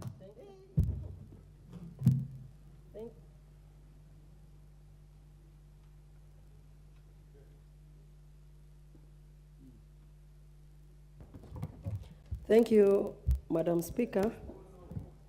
Mr. Speaker, sorry. Thank you, Mr. Speaker, for giving me this opportunity to contribute to this important matter pertaining to CDF. Madam Speaker. Mr. Speaker, sorry, Mr. Speaker. I came back to this house. When did you change the gender? No, sorry. Sorry, Mr. Speaker. Maybe it is because I'm a madam, I'm assuming, sorry, Mr. Speaker. Mr. Speaker, you know we were together in the duration of 2013-2017, and I never came back for the 12th Parliament, and I am back here the 13th Parliament. And I want to tell you, Mr. Speaker, I am here courtesy of CDF because of the bursaries that I awarded those students from Thika constituency. Mr. Speaker, right now as we speak, my offices has bulk of forms of bursaries because most of the students never even resumed back to school this term because of lack of school fees. Mr. Speaker, as we speak right now, I built, when I was a member of parliament, a divisional headquarters, police divisional headquarters in a place called Goriba. And the level, that time, the level of insecurity, there was so much insecurity in that area. Right now, among all my wards, that is the only wards, the security matters is not a problem anymore. As we speak right now, Mr. Speaker, I think the people who went to court, that NGO, I think they are Aryans, they don't live in Kenya. Because if they do live in Kenya, they should have experienced what parents are going through. And I think people assume that CDF belongs to member of parliament, like we use this money as we wish. What they don't understand, board that assign those projects to be undertaken at our constituency levels. And that is where I am saying, Mr. Speaker, that we need to discuss this matter without fearing anybody. Because as we speak right now, every member of parliament, we have our own money. We are employed by our by Parliamentary Service Commission, but we were hired by the members of our constituency. Right now, as we have our salary, but those people who we represent, they have nothing. We know right now that our country is experiencing a hunger. There's no food, leave alone money to take children to school. And if we sit down here lamenting and crying without having a way forward, we are the ones who are going to lose. The people who really believed in us, the people who brought us to this house are suffering back at home. And that is why I'm saying we cannot go back home. We are going for a recess. What are we taking back home? What are we going to tell the people who send us to come to this parliament? What are we going to tell them? That there's somebody somewhere seated who doesn't want to release this money. They will not understand because they gave us all the power. Remember, we are representative of the people who elected us, and that is why we are here. Now going back home to tell them there's somebody seated somewhere who went to court so that the money cannot be released, they will not understand. And that's why I'm saying, even, I know we have an ad hoc committee that has been formed today, but moving forward, as the entire, across the house, Kenya Kwanza and Azimio, we need to come together. Make sure that this matter, we discuss it. Whoever we need to bring on board, the Attorney General, the Cabinet Secretary, we need to bring them on board, and they explain to us the reason as to why money has not hit the accounts at the CDF level to make sure that programs start running. You know, the parents are going for a long holiday, the Christmas holiday, and they are looking forward in January to taking their children back to school. Now, why are we giving them stress that the children now are at home, they close school, apart from the class 8 and grade 6 and Form 4s who are sitting for the exams. The rest are already at home. What are we going to tell these parents when they are taking this grade 6 to grade 7 and this class 8 to Form 1 and those ones who are in Form 4 when they'll be joining the university? That we tell them there's no money only because the Cabinet Secretary for Finance Treasury has not released the money. They need to release the money, and then we say here at the floor of the House, Kesi Badai. Let us case that case already when the money is already at the constituency level. But we cannot sit here debating, and we are not taking any action to make sure that our CDF money is at the constituency level. And because of those people who don't understand, I need to inform them that as for the projects that we do with CDF, it is the board that come up with those projects, and they fund those projects. We are only patrons to this money. We are only there to assist and to foresee that everything is running smoothly at our constituency level. And we also need to inform them that nowhere at any given time does the member of parliament come into hand or touch these funds. Our work is only to go there, make sure that the bursaries are awarded to those vulnerable children from our constituencies, or we are building police posts and divisional headquarters, or starting a new school like I started Thika Girls Karibaribi, that I started with only 80 students. And as we speak today, we have 1,000 students, and right now as we're speaking, 250 are sitting for the exam, from 4 exams. That is what CDF does to this country. If you move across from one constituency to another, either you are in central Kenya, or you are in western, or you're in Coast Province, or in northeastern province, if you go there, you will see a mark. And you know, with this city, there's a big board there saying that this project was undertaken by CDF. So those people who are seated somewhere, who think they can run to court and deny the Kenyan people the opportunity to be given services by the members of parliament, they are wrong, and we are not going to condone them. We are telling them, waachane na sisi tunataka watoto wasome, sisi tunataka kujenga mashule, sisi tunataka kununua madawati, sisi tunataka kuweka, we want also to make sure that we have dining halls in our schools. Thank you, Mr. Speaker, for this opportunity, and I pray before we break on 2nd of December that we are sitting down to make sure that this CDF, we were given 3 months. 3 months can also be 2 weeks. Thank you very much, Mr. Speaker. Thank you for the opportunity. Honorable Okume Adepo, on account of disability, MP for Karachuonyo.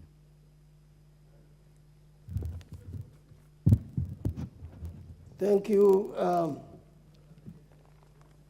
Mr. Speaker.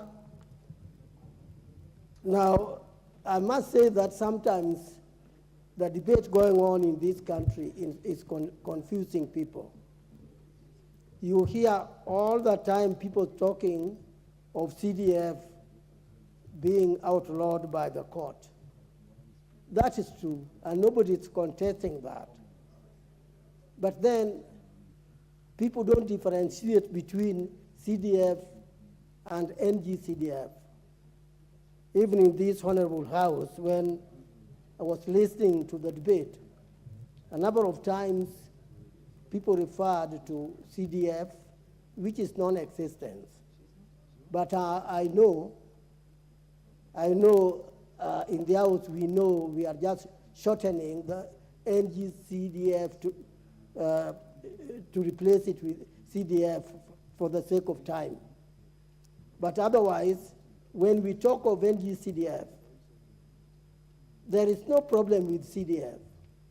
No court has ever given any judgment against NGCDF.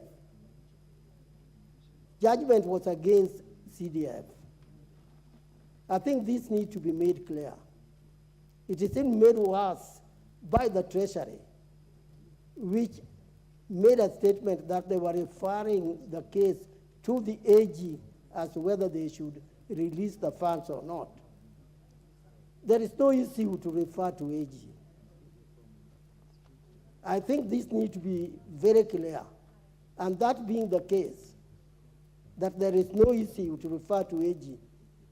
And again, there is no issue whatsoever, legal or otherwise, against the release of NGCDF. Treasury should take their responsibility and make immediate payment, because our children are suffering. The Kenyan children are not going to school. Mr. Speaker, let me just remind you of what you know, that we have gone through a hard time when COVID-19 attacked the nation and the schools were all closed. They came back 2021 and they progressed with their education up to sometime this year. But then from August, when they started the term, which I think is the last one for the year, they were again not able to get any money to pay fees. The mothers, the fathers are crying. I wish any of these people delaying the payment could know how much tears women shed, and they comes to you crying. Some of them bring 2, 3 children, telling you that these children did not go to school. Are they going to remain home again when the year starts? Order, Honorable Andrew Adepo. I'm told that the time has come for the mover to reply under the standing orders. Regrettably. Mover. I oblige, Bwana Speaker. Yeah, thank you. Mover. Mover. Mr. Speaker, I stand to reply, but before I reply, I would like to give 2 minutes of my time to Cynthia Muge, Women Rep for Nandi, Betty Maina of Moranga, 2 minutes, Omar Mwinyi, yeah, 2 minutes, Ivo Bara, 2 minutes, and Ferdinand Wanyonyi.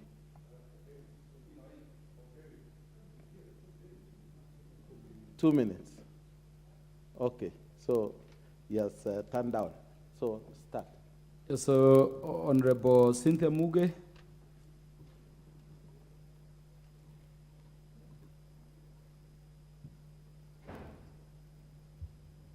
Thank you, Honorable Speaker, and Honorable Sirma for the opportunity to make a comment in regards to the ADO committee that has been proposed to be formed for purposes of looking into the CDF, the NGAF, and the other empowerment funds. Honorable Speaker, I stand in support of the said ADO committee. It should have happened earlier, Honorable Speaker. Like honorable members have spoken to the issue, we are in pains to explain why there's no NGAF in circulation to pay school fees for children, school-going children. We are at pains to explain why CDF is not yet here for it to pay school fees for children. Honorable Speaker, I was moved when I went to pass my condolences in a village called Cheptarit in my home, Honorable Speaker, and I found a member who used to serve in CDF, and the member by the name Reverend Tello said that this woman has 6 kids in school. And all these kids, 3 of them were under full scholarship of CDF, but they were all at home, Honorable Speaker, because the CDF money has not been released, and therefore the schools could not admit written commitments to the same, Honorable Speaker. So, Honorable Speaker, I just want to say that for anyone out there who thinks that CDF and GAF and the empowerment funds, Honorable Speaker, are not important, I want to tell them that they are as important as the breath that everyone takes, Honorable Speaker. They are important for those children and those people who depend on it to be able to school and to be able to have good facilities. So, Honorable Speaker, I support this motion and I urge the honorable members to support it. Thank you, Honorable Speaker. Honorable Betty Maina.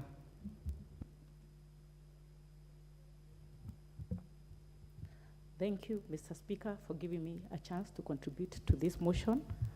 I want to stand and make a very deliberate comment that most of the members of parliament in this house are parents who are capable of paying their children's school fees without struggle. Their salary can support, and their ventures are not one bottom trusted. When we talk about CDF and GAF, we are here as ambassadors of the most vulnerable people in our societies. Children who depend on us and children who look upon us. Mr. Speaker, in the month of October, I have been able to donate part of my salary to parents in dire need of school fees because children are just about to do exams and they do not have money. Mr. Speaker, may I wish to say that when we talk about NGAF and women empowerment, we are not empowering the richest women in this republic, but we are empowering the women in Mashinani who are in dire need of money to even start to get capital for even the smallest business. Mr. Speaker, when we talk about administration blocks, we are talking about blocks that are archaic, old, and we are trying to bring up new facilities for our people who elected us.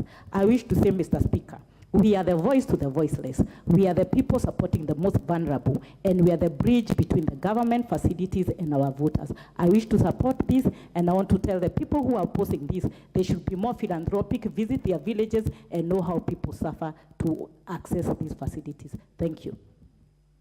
Honorable Omar Mwinyi, also known as Simba Tena.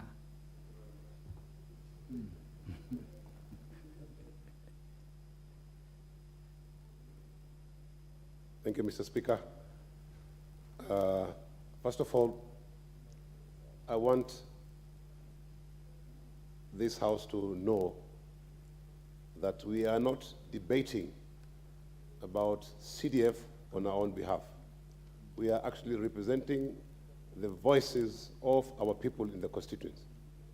They are the ones who are yearning for CDF, not the MPs. Mr. Speaker, if people want to believe that CDF is the only thing that makes members of parliament to be re-elected, it is also, the statistics are there, that almost 70% of members of parliament normally get voted out, despite the fact that CDF is there. So that should not actually be a matter to be considered. Thirdly, Mr. Speaker, CDF has taught people about public participation, real public participation. It has also ensured equitable distribution of resources in this country. If other countries in Africa like Zambia. Sometimes in 2015, they came here to benchmark after we introduced this idea to them. Tanzania as well. So I think if an idea is good, then it should actually be allowed to proceed. Finally, Mr. Speaker, I was looking forward to have inter-county sports, because sports in our country is actually dying out because of the FKF politics. But I'm sure if CDF is given more funds, we can have inter-county games, and perhaps this would actually ensure that our youth will be encouraged to participate in sports and perhaps become stars in the making. Mr. Speaker, thank you for giving me that opportunity. The Honorable Dr. Ivo Bara. Thank you very much, Mr. Speaker, and may I too add my voice to support the establishment of the ad hoc committee to go across the country and collect views from the people of Kenya on CDF and eventually entrenching it in the Constitution. Mr. Speaker, the benefits of CDF cannot be understated. What we have had here today are success stories of what CDF has done in the different areas of this country, ranging from nurseries, infrastructure development, such as laboratories, classrooms, name it. It is all about CDF. We have people in this room, MPs in this room, who have benefited from CDF, and they have given testimonies that they would not have gone to school had it not been for CDF. Thank you very much. I support once again, and thank you very much, Chairman, for giving me your 2 minutes. Thank you. Yeah, lastly, Honorable Abraham Kirwa for 2 minutes. Thank you again, Mr. Speaker, for this opportunity that you've given me to just contribute also to this ad hoc committee that is actually going to be going around the country to get views. I am in support, Mr. Speaker, for 2 reasons. One, actually CDF or NGCDF makes a difference in the lives of many, many Kenyans, especially in my constituency. I can tell you almost a half of the students who go to school depend on the bursaries from NGCDF. So by not allowing NGCDF to continue, that means most of the families will not afford to send students to school. So I'm asking those people who are behind these court cases, withdraw these court cases for the sake of this country.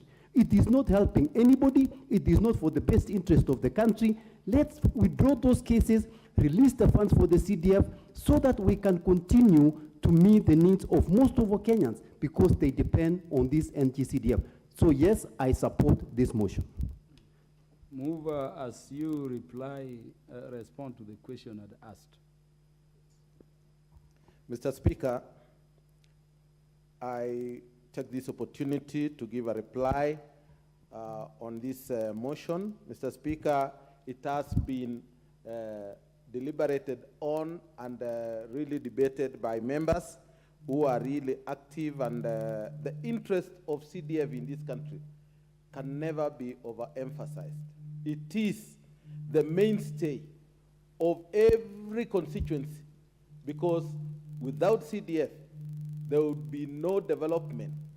In fact, CDF is the equalizer of all developments in this country, because whether you are in government or not, you are going to get funding. And therefore, Mr. Speaker, activists in this country have gone beyond and gone overboard. Some of them are trying to play the role Okia Omtata was doing and thinking that they will be senators like Okia. So I think it is time that they know that it is not activism which will develop this country. We need patriots in this country so that we can have a good country in terms of development. Mr. Speaker, as we go, as I am one of the members who are served in this house without CDF, in the 1997-2002 term, Mr. Speaker, we sold our properties, we gave everything we had so that our people could give us another chance to run, because we were paying or doing harambes for schools, funerals, and even bursaries to all schools. So I can assure you, this has brought, and it is a real change in terms of development in this country. Mr. Speaker, when you look at the development of CBC, as has been mentioned by many, nobody even talks about the wrong or the bad structures which has been put up by the Ministry of Education. Nobody even thinks or have a second opinion on it. They will just say, Serikali, the government has done it. And I want to say that we are being looked at so seriously, and we deliver, because it is good. It is good for you as a member to do it. Mr. Speaker, as you asked why the CDF has not been dispersed, Mr. Speaker, I want to say, I want to give notice and summon the CS of Treasury and the Attorney General next week to this chamber, so that every member can ventilate on issues touching on CDF, and then they should tell us what legal minds do they have which is different from Kenyans. The Supreme Court have gone ahead to do the wrong thing. And I think it is time also we need to punish them, Mr. Speaker, by actually denying them funding. Because why do they think that they are the only people who are supposed to get funding? Mr. Speaker, I think we need an all bipartisan approach in all matters in this country. Mr. Speaker, I beg to support and move and reply. Thank you. Thank you, Honorable Musa Sirma. I know how passionate you are. Several members are disappointed they did not have a chance to speak on this matter. But as the motion states, this matter is going to involve a lot of public participation, which will require even your views. I regret and register my apologies for the members who never got the chance, and I thank you for your patience. Because the House is not queried, the question on the motion will be put the next time it will be scheduled by the House Business Committee, and the House will be sitting. Order, members. Honorable members, and the time being 5 minutes past 7 p.m., this House stands adjourned until Thursday, the 24th day of November 2022 at 2:30 p.m.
To a broadcast made possible through the collaboration between the Kenya Broadcasting Corporation and the Parliamentary Broadcasting Unit. A lot has been lined up for members of the Senate to consider in today's afternoon order paper. And to just take you through the highlights in the order of business, top of the motions given priority is the state of food security in Kenya, a motion by Senator Mwenda Gataya, aka Mofire, that aware that Article 43 of the Constitution of Kenya stipulates that the rights of every person be free from hunger and to have adequate food of acceptable quality and matters clean and safe water and adequate quantities.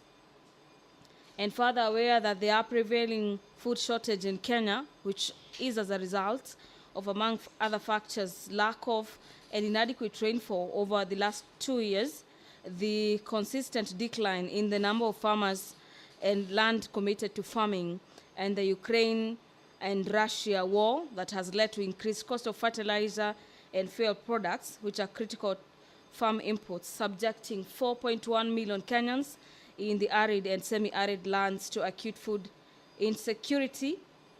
About 500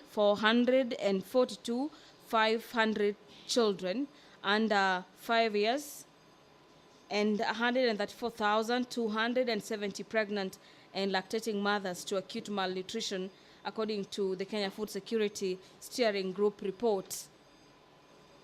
In the motion, and concerned that the country is recording incidences of conflict between groups of farmers and pastoralists over scarce resources of water and pasture. Now, therefore, the Senate urges the Minister of Agriculture, Livestock and Development to develop targeted policy programs. And these particular programs are aimed at addressing food security in the country.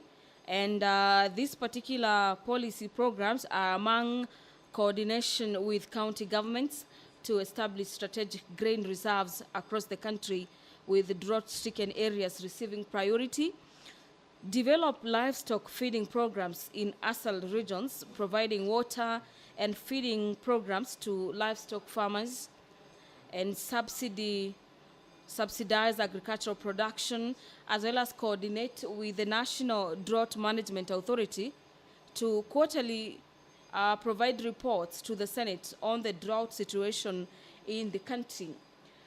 The Senator for Homa Bay County, Senator Moses Kajwang, has a motion on integrating climate change into national education curriculum, that aware that climate change is complex in matter social and scientific issue, which is characterized by uncertain and context-specific knowledge, demanding that educators engage in inquiry and co-learning with students, and while noting that the lack of time and curriculum opportunities to address climate change in classrooms, and cognizant of this particular fact, further noting that climate change education explores mitigation and matters adaptation at both local and global level, the Senate now therefore calls upon the Ministry of Education, in liaison with the Kenya Institute of Curriculum Development, to mainstream climate change education throughout formal education systems through integrating climate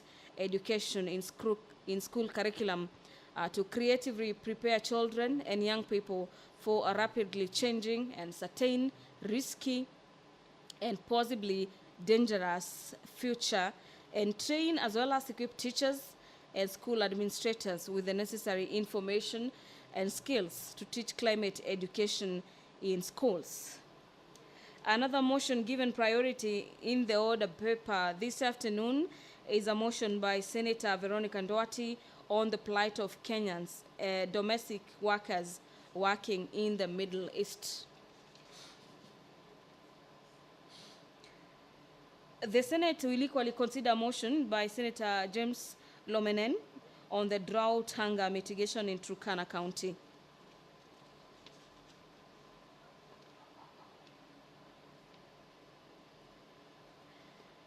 Under the provisions and order of business at the Senate, a message will also be conveyed by the Speaker, and this particular message is from Nyandarua County Assembly on the construction of Ithire Aberdare Forest, Kahuroko Ndonyo Njero Market, Ndonyo Njero Road construction with the National Environment Management Authority, NEMA, the Kenya National Highways Authority, and the Kenya Forest Service, as well as the Kenya Wildlife service.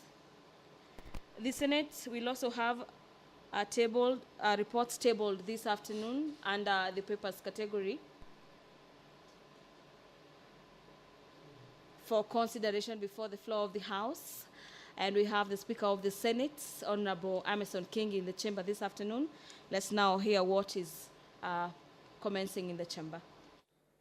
As your servants, whom you've been pleased to call to leadership positions in this republic, we seek guidance to treat and consider all matters that shall come under our deliberation in so just and faithful a manner as to advance the peace, prosperity, and welfare of our country and of those whose interests you have committed to our charge.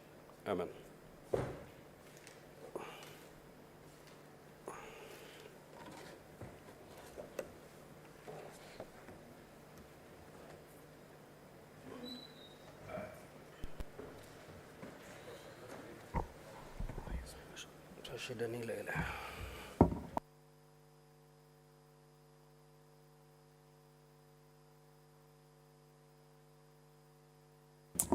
Clerk, do you have quorum?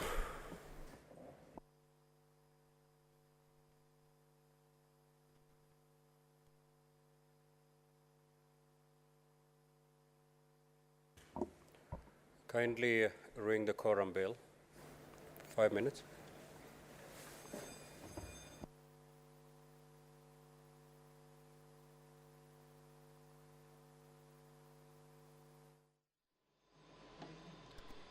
The Speaker of the Senate has been advised on matters quorum and ordered for the quorum bell to be rung for a couple of minutes.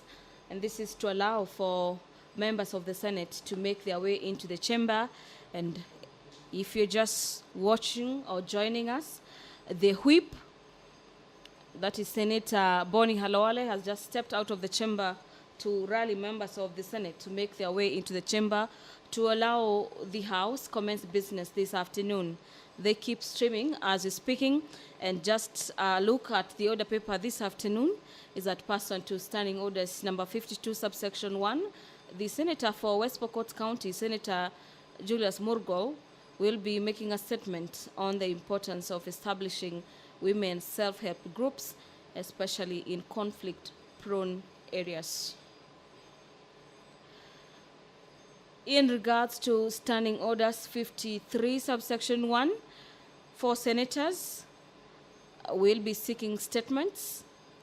And the first senator is the Senator for Taita Taveta County, Senator Jones Maruma, who will be seeking a statement from the Standing Committee on Matters Devolution and Intergovernmental Relations.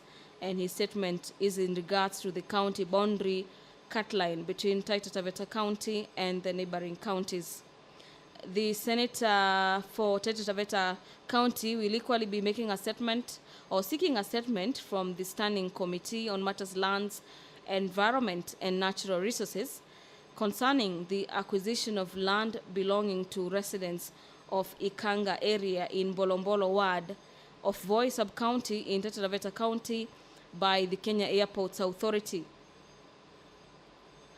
The Senator for Meru County, Senator Kathuri Murungi, will be seeking a statement from the Standing Committee on Matters Labor and Social Welfare regarding the establishment and management of sports training academies in the country. And lastly, the nominated Senator Chrysol Asige will also be seeking a statement from the Standing Committee on Matters Health concerning the Ministry of Health Strategic Plan 2018 to 2023, specifically to persons with matters disability. Those are just but some of the highlights in the order of business of the Senate this afternoon, with a lot for consideration. The drought and hunger mitigation in Turkana County, a motion by Senator James Lomenen, is a motion for consideration this afternoon. That aware that Turkana County continues to experience extremely dry weather conditions, while the United Nations Office for Coordination of Humanitarian Affairs reporting that the aggregate rainfall for the 6-month period ending September 2022 represented only 21% of the normal rainfall, and further aware that the prevailing weather conditions have resulted in the drying up of wells, boreholes, loss of pasture, crops, and therefore rendering any form of farming impracticable. And further noting that residents have been forced into migration with their livestock in search of pasture and water, which has exposed them to the raids by bandits and resulting in children dropping out of schools. The senator is concerned that droughts have been recorded in the county since in the 1960s, and the frequency increased with drought in the county becoming a yearly phenomenon. And now, therefore, the Senate urges the Minister of Agriculture and Livestock, Water and Matters Sanitation and Irrigation, Education, as well as Minister of East Africa Community and the ASALs and Regional Development through the National Drought Management Authority to come up with a policy framework to address the perennial drought in the county, and as well as come up with policy programs addressing the current needs of the county. The House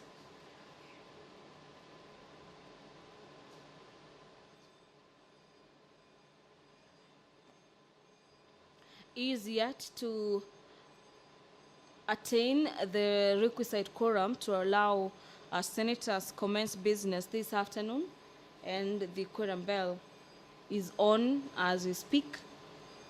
And a further look at the motion by James Lomenen on matters drought in Turkana County. The Senate, or the senator is proposing that the Ministry of Agriculture, Ministry of Education, Ministry of East African Community, and the National Drought Management Authority comes up with a policy framework to address perennial drought in the country, as well as in the county. And these particular measures include, among others, roll out a rapid response initiative program of providing foodstuffs to the affected residents of the county to address critical needs.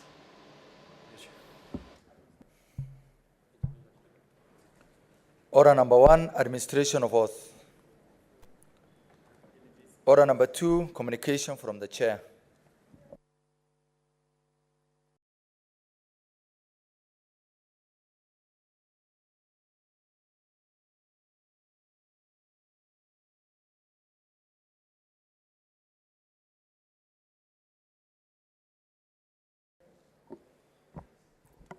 Honorable Senators, I would like to acknowledge in the Speaker's Gallery the presence of Mr. Vincent Kipiator, Principal Security Officer from the County Assembly of Nairobi, who is at the Senate for an attachment. You may stand to be acknowledged in the Senate tradition. There he is. Honorable Senators, on behalf of the Senate and on my own behalf, I welcome you to the Senate and wish you well for the remainder of your visit. I thank you. Next order.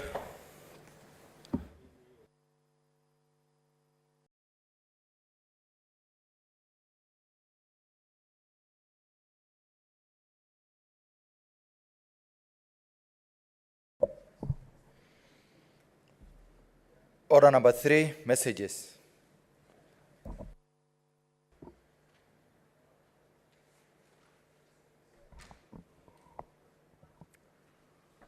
Honorable Senators, I wish to report to the Senate that pursuant to Standing Order 48.3 and 4, I have received a message from the Speaker of the Nyandarua County Assembly regarding a resolution by the County Assembly to petition the Senate to consult with and initiate approval of the National Environmental Management Authority, NEMA, the Kenya National Highways Authority, KENHA, the Kenya Forest Service, KFS, and the Kenya Wildlife Service, KWS, on the Ihithe Aberdare Forest Kahuruko Ndunyu Njeru Road construction and tarmacking project. The message we received in the Senate by way of a letter communicating a resolution passed by the County Assembly on the 2nd November 2022 as follows. That aware that paragraph 5 of part 2 to the 4th schedule to the Constitution of Kenya assigns the county government's functions and powers pertaining to the county transport, including county roads, county planning and development, stormwater management and development, regulation of markets. Further aware that paragraph 8 of part 1 of the 4th schedule to the Constitution of Kenya 2010 provides that national government has the duty to construct and maintain national trunk roads and standardize construction and maintenance of roads by counties with the overall aim of providing an efficient road network in Kenya aimed at improving the lives of the citizens and improve service delivery. Noting, Honorable Senators kindly come in.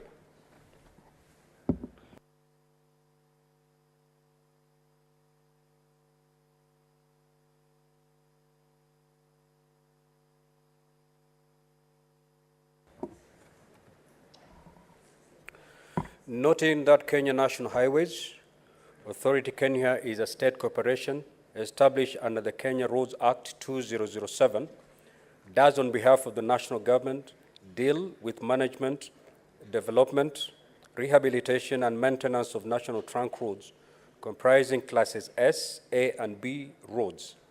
Further, noting that Kenya is the custodian of the national road network, plays a critical role in providing quality national road network for sustainable social and economic development, and has a responsibility to manage and leverage our resources in a way that promotes a healthy and sustainable environment. Appreciating that the proposed Ihithe Aberdare Forest Kahuruko Ndunyu Njeru Road, which was to traverse 25 kilometers of Aberdare National Park and forest, with the alternative being Nyahururu Nyeri Road, which is approximately 180 kilometers, was aimed at reducing travel time and potentially lower costs of farm produce and improve tourism in the region amongst the counties of Nyandarua, Nyeri, Nakuru, and Murang'a, among others.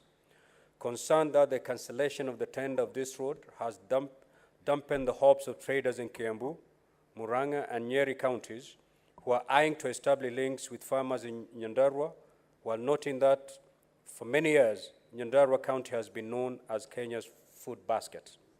Further, concerned that due to poor infrastructure, farmers cannot adequately take their products to better markets, leading to perpetuated suffering of the residents of these counties, recognizing that the reason given for the cancellation of the tender on the construction of the road is that it will interfere with the Aberdare forest ecosystem, is not good enough, since human beings have always interacted with wildlife and forestry, with the following being some of the projects cutting through forests and national reserves. 1, Thika Flyover, Magumu Road. Naivasha Njabini Gatura Road, under construction. Nairobi Mombasa Road, cutting through Tsavo National Parks. Now, therefore, this House does resolve to petition the Senate to 1, consult with the National Environmental Management Authority, Kenya National Highways Authority, Kenya Forest Service, and the Kenya Wildlife Service with an aim of considering the retendering and construction of the tarmacking of Ihithe Aberdare Forest, Kahuruko Ndunyu Njeru Road, and initiate approvals from the Kenya Forest Service, National Environmental Management Authority, and the Kenya Wildlife Service for the benefit of the people of the region. 2, request the Governor, His Excellency Dr. Moses Kiere Badilisha, to establish